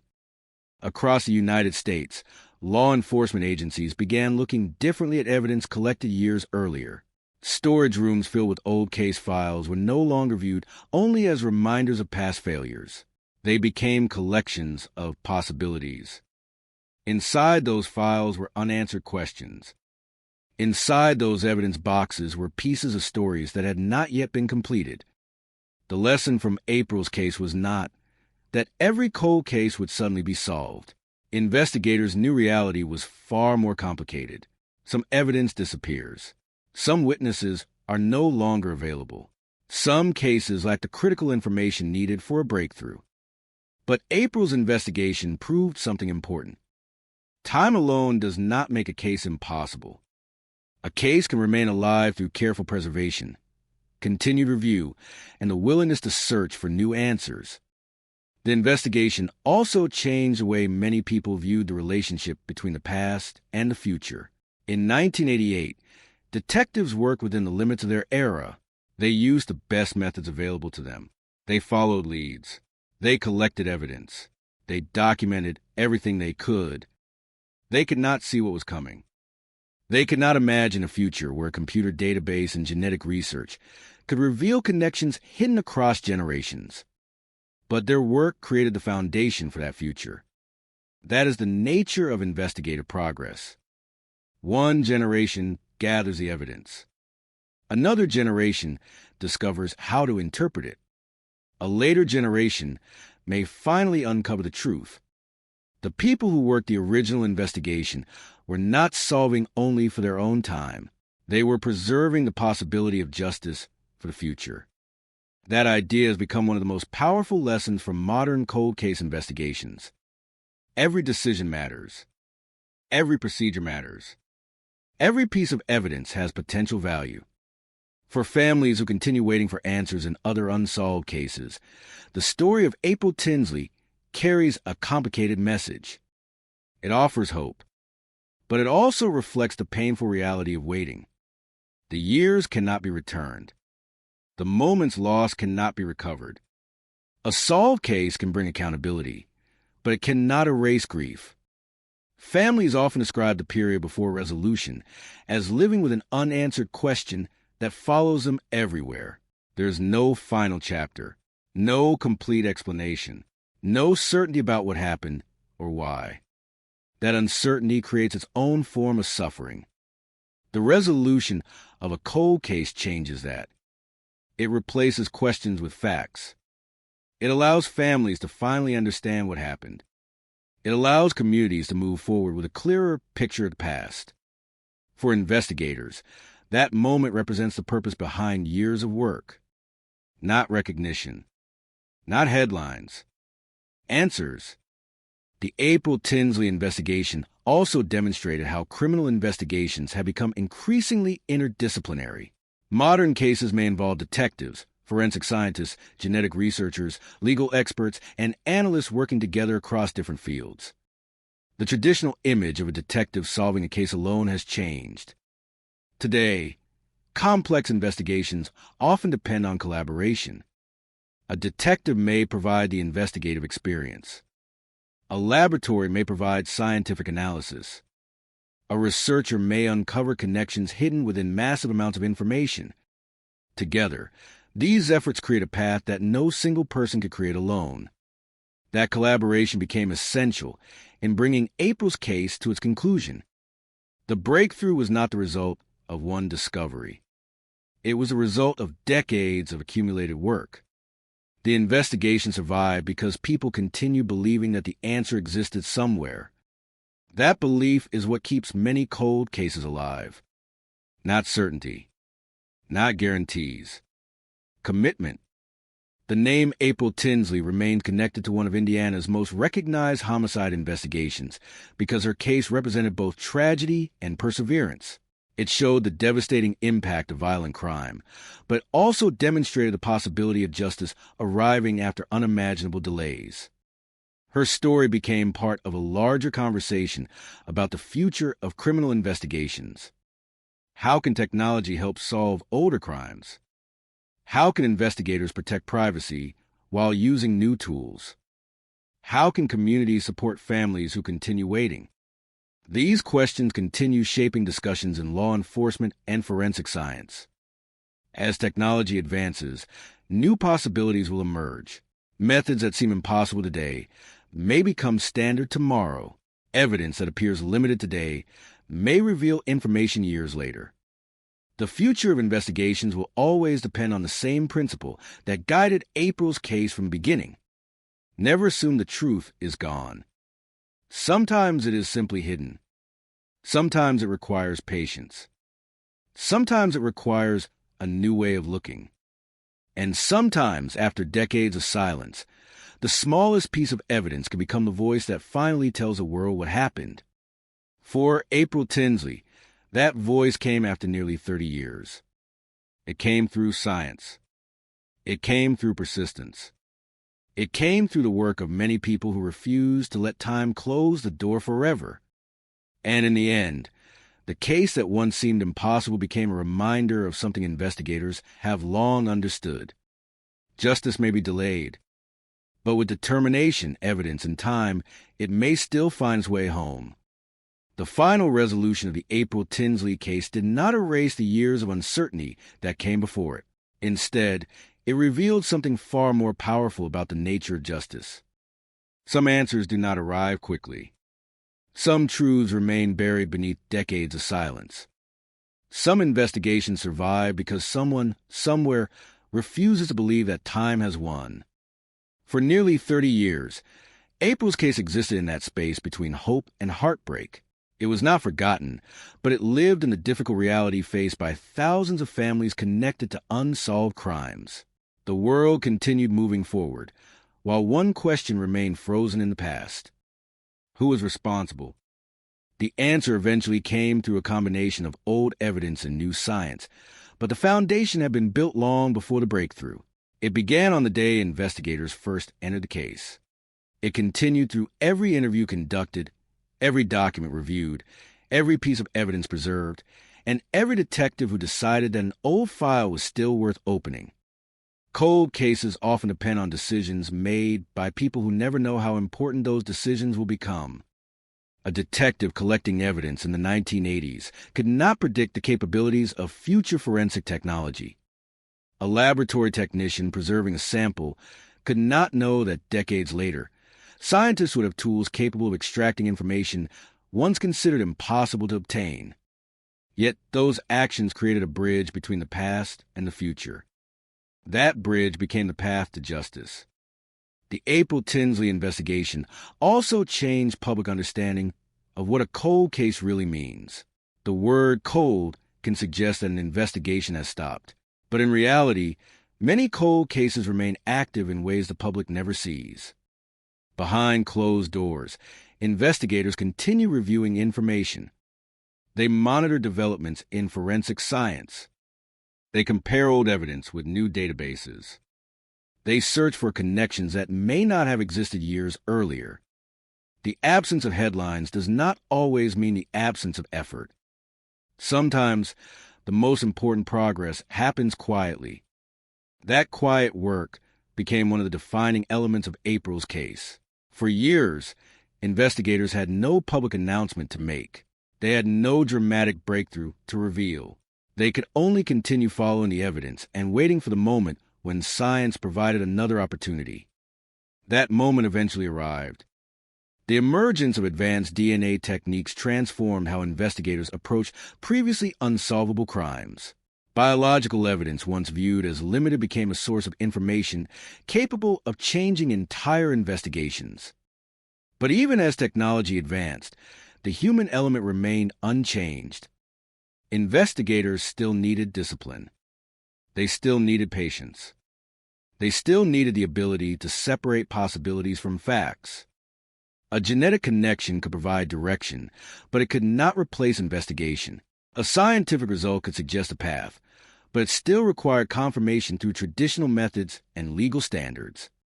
The strength of the April Tinsley investigation came from the combination of both worlds: modern science, traditional detective work, past evidence, future technology.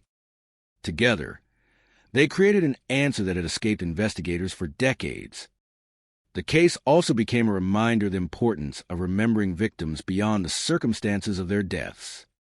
In many criminal investigations, public attention naturally focuses on the offender, the investigation, and the courtroom. But at the center of every case is a person whose life had meaning long before the crime occurred. April was not only a name connected to a homicide investigation. She was a daughter, a child, a member of a family and a community. The purpose of solving the case was never only to identify a suspect. It was to honor the life that was taken. That understanding shaped the way many investigators viewed their responsibility. A victim's story does not end when a crime occurs. It continues through the people who remember them and through the work done to seek justice on their behalf. The conclusion of the case also highlighted an uncomfortable truth about time. Time can make memories fade. It can separate people from events. It can create the illusion that the past has disappeared. But evidence does not always follow the same path. A fingerprint, a document, a biological sample, a single overlooked detail. Any of these can remain waiting long after people assume the opportunity for justice has passed. That possibility has changed the way law enforcement agencies approach unresolved investigations. The cases that remain open are no longer viewed only through the limitations of the present. They are viewed through the possibilities of the future. What cannot be solved today may be solved tomorrow. What cannot be understood now may become clear years later. The April Tinsley case became one of the strongest examples of that principle. It showed that investigations do not always move in a straight line. Sometimes they pause. Sometimes they appear to stand still. Sometimes decades pass before the next step becomes possible. But progress can still exist beneath the surface, waiting, developing, preparing. And when the right moment arrives, a case that once seemed frozen can suddenly move forward again. For the investigators who carried the case across generations, the resolution represented more than the end of an investigation. It represented the fulfillment of a promise that April would not become just another forgotten name, a promise that the unanswered questions surrounding her death would continue to be pursued, a promise that even after decades had passed, the search for truth would continue.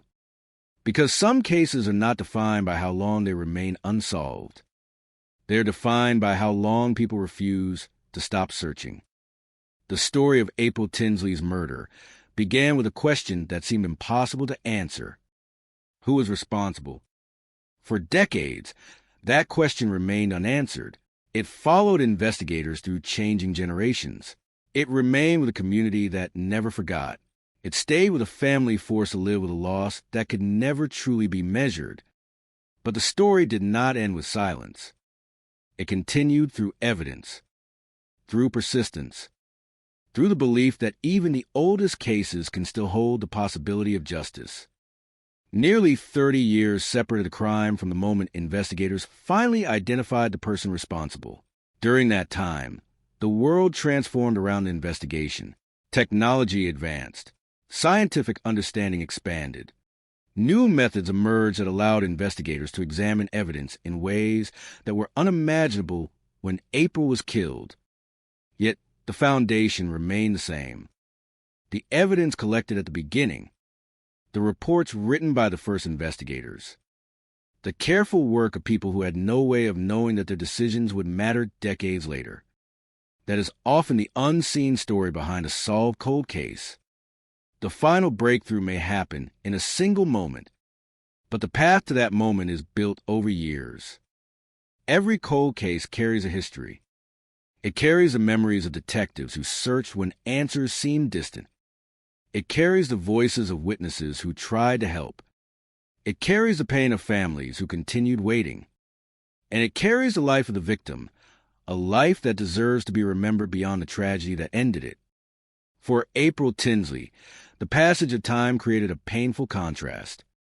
The world continued moving forward. Technology changed. Neighborhoods changed.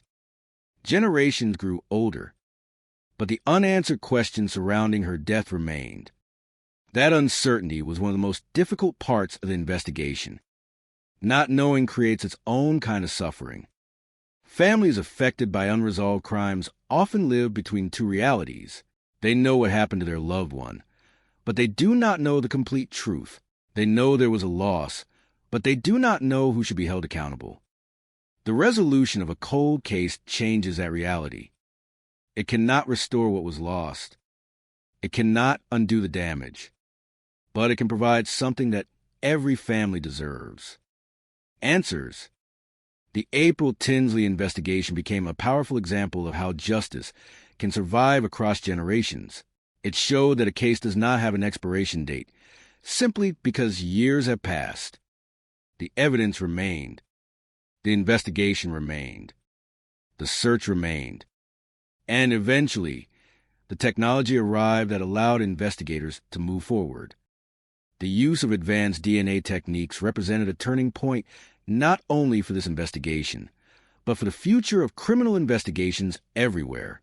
It demonstrated that forensic science continues evolving, creating new possibilities for cases once considered beyond resolution. But behind every scientific advancement are people. People who collect evidence. People who preserve evidence. People who analyze evidence. People who continue asking questions when the answers are not immediately available. Technology provided the opportunity. Determination created the result. That combination became the defining feature of April's case. The investigation was not solved by a single discovery. It was solved because decades of work remained connected. The detective who preserved evidence in 1988 was part of the same chain as the investigators who used modern forensic methods years later. The laboratory procedures performed decades apart became connected by one purpose: find the truth. The conclusion of the case also carried a message for thousands of families still waiting for answers in other investigations. A lack of resolution today does not mean a lack of hope tomorrow. Scientific methods continue advancing. Investigative technique continue improving. Evidence continues waiting. Some answers arrive quickly. Others take decades. But every unresolved case represents a story that has not yet reached its final chapter. The April Tinsley case reached that chapter after years of uncertainty. A mystery that had remained open for nearly half a century was finally brought to a legal conclusion. For many, the case became a symbol of persistence, a reminder that justice does not always follow a predictable timeline, a reminder that investigators can continue searching even when the path forward is unclear, a reminder that victims are never forgotten simply because time passes. The impact of the case continues through the lessons it provided. Preserve evidence. Follow the facts. Use every available tool. Never assume that a case is impossible, because history has shown that the smallest detail can sometimes become the most important. A piece of evidence collected decades earlier. A scientific method that did not exist at the time of the crime. A connection that could not have been discovered before. Together, those elements can transform an impossible question into an answered one. And that may be the most enduring message of April Tinsley's story. The past does not always remain silent. Sometimes it waits. It waits for science. It waits for investigators. It waits for the moment when truth finally has a way to be heard. For decades, the name April Tinsley represented an unanswered question, a case that remained open, a family waiting, a community carrying the memory of a tragedy that changed the way many people viewed safety, justice, and the passage of time. But the conclusion of the investigation transformed that question into something else. A lesson about persistence, a lesson about the power of evidence, a lesson about the reality that justice can sometimes take a path far longer than anyone expects. The most remarkable part of the April Tinsley case was not only that it was solved, it was that the possibility of solving it survived. Through decades of uncertainty, the evidence remained protected. Through decades of technological change, investigators continued searching. Through decades of silence, April's name continued to matter. That is the foundation of every cold case investigation. The belief that no victim should disappear into history.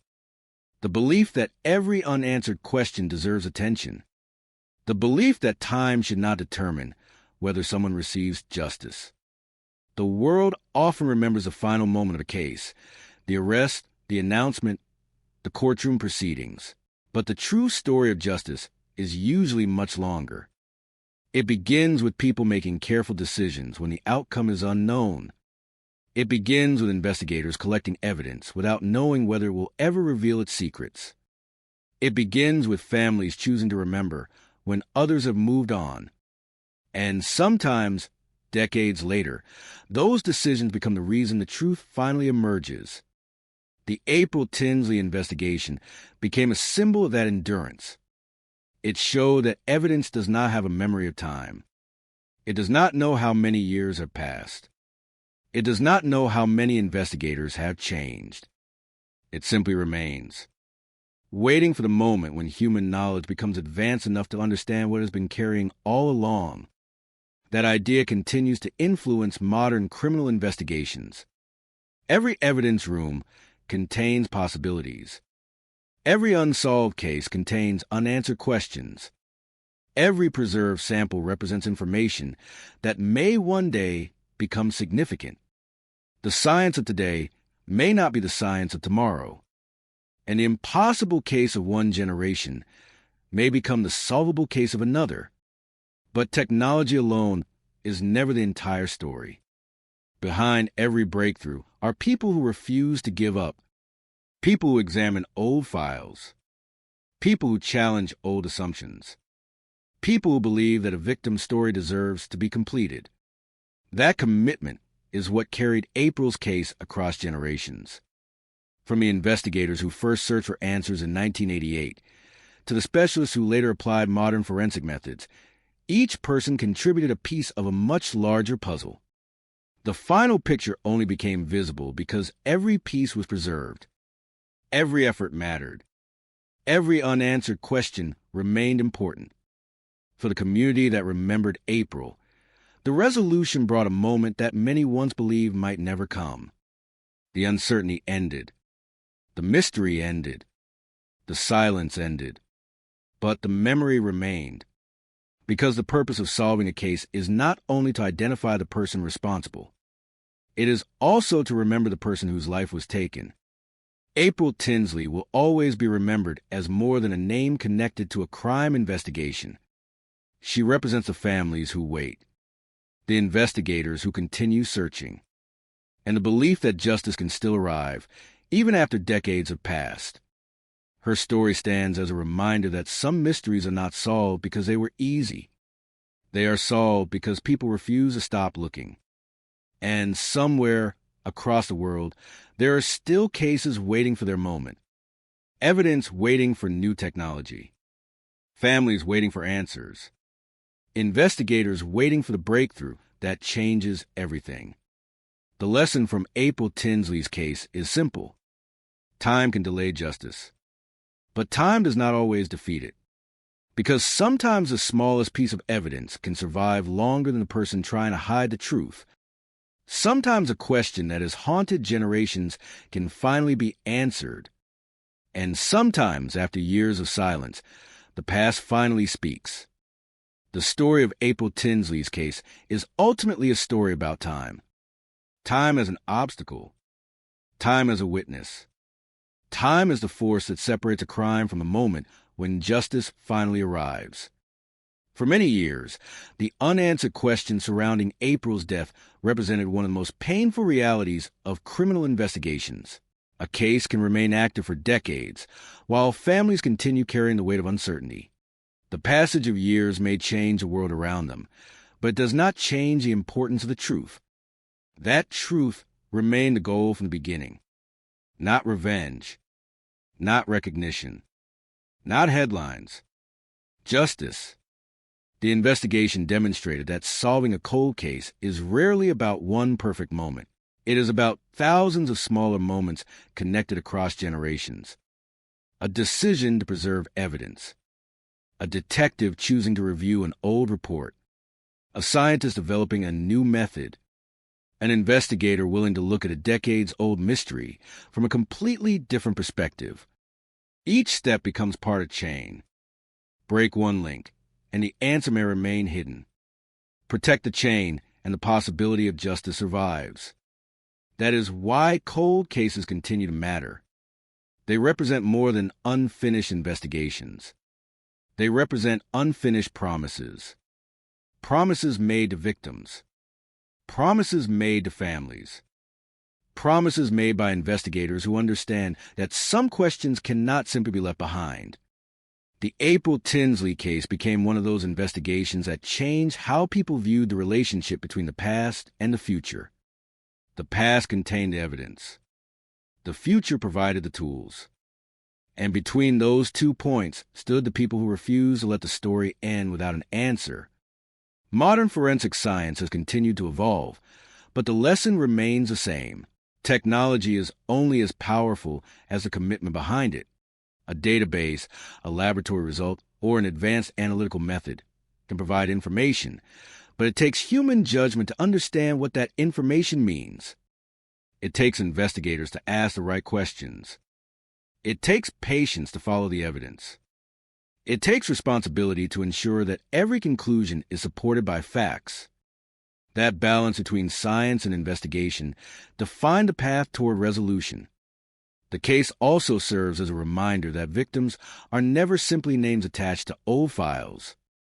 They are people whose lives mattered, people who had families, people who had futures, people whose stories deserve to be remembered completely, not only through the circumstances of their deaths, but through the lives they represented before tragedy occurred. April Tinsley's story remains part of that larger conversation. A story about loss. A story about endurance. A story about the possibility that even the longest silence can eventually be broken. For investigators who continue working on unsolved cases around the world, the message remains clear. Do not underestimate the evidence. Do not underestimate the future. Do not assume that because an answer has not arrived, it never will. History has shown that breakthroughs can come from places no one expected. A forgotten detail, a new scientific discovery, a connection hidden for decades. The moment may be impossible to predict, but the search remains important, because behind every cold case is someone waiting for the truth, and behind every piece of evidence is a possibility that one day it will finally reveal what happened. The April Tinsley investigation reached that moment after years of uncertainty. A case that once seemed trapped in the past moved forward. A mystery that had remained unanswered for decades finally found resolution. And the evidence that had waited silently since 1988 fulfilled the purpose it had carried from the beginning: to tell the truth, to provide answers, to ensure that April's story would never disappear.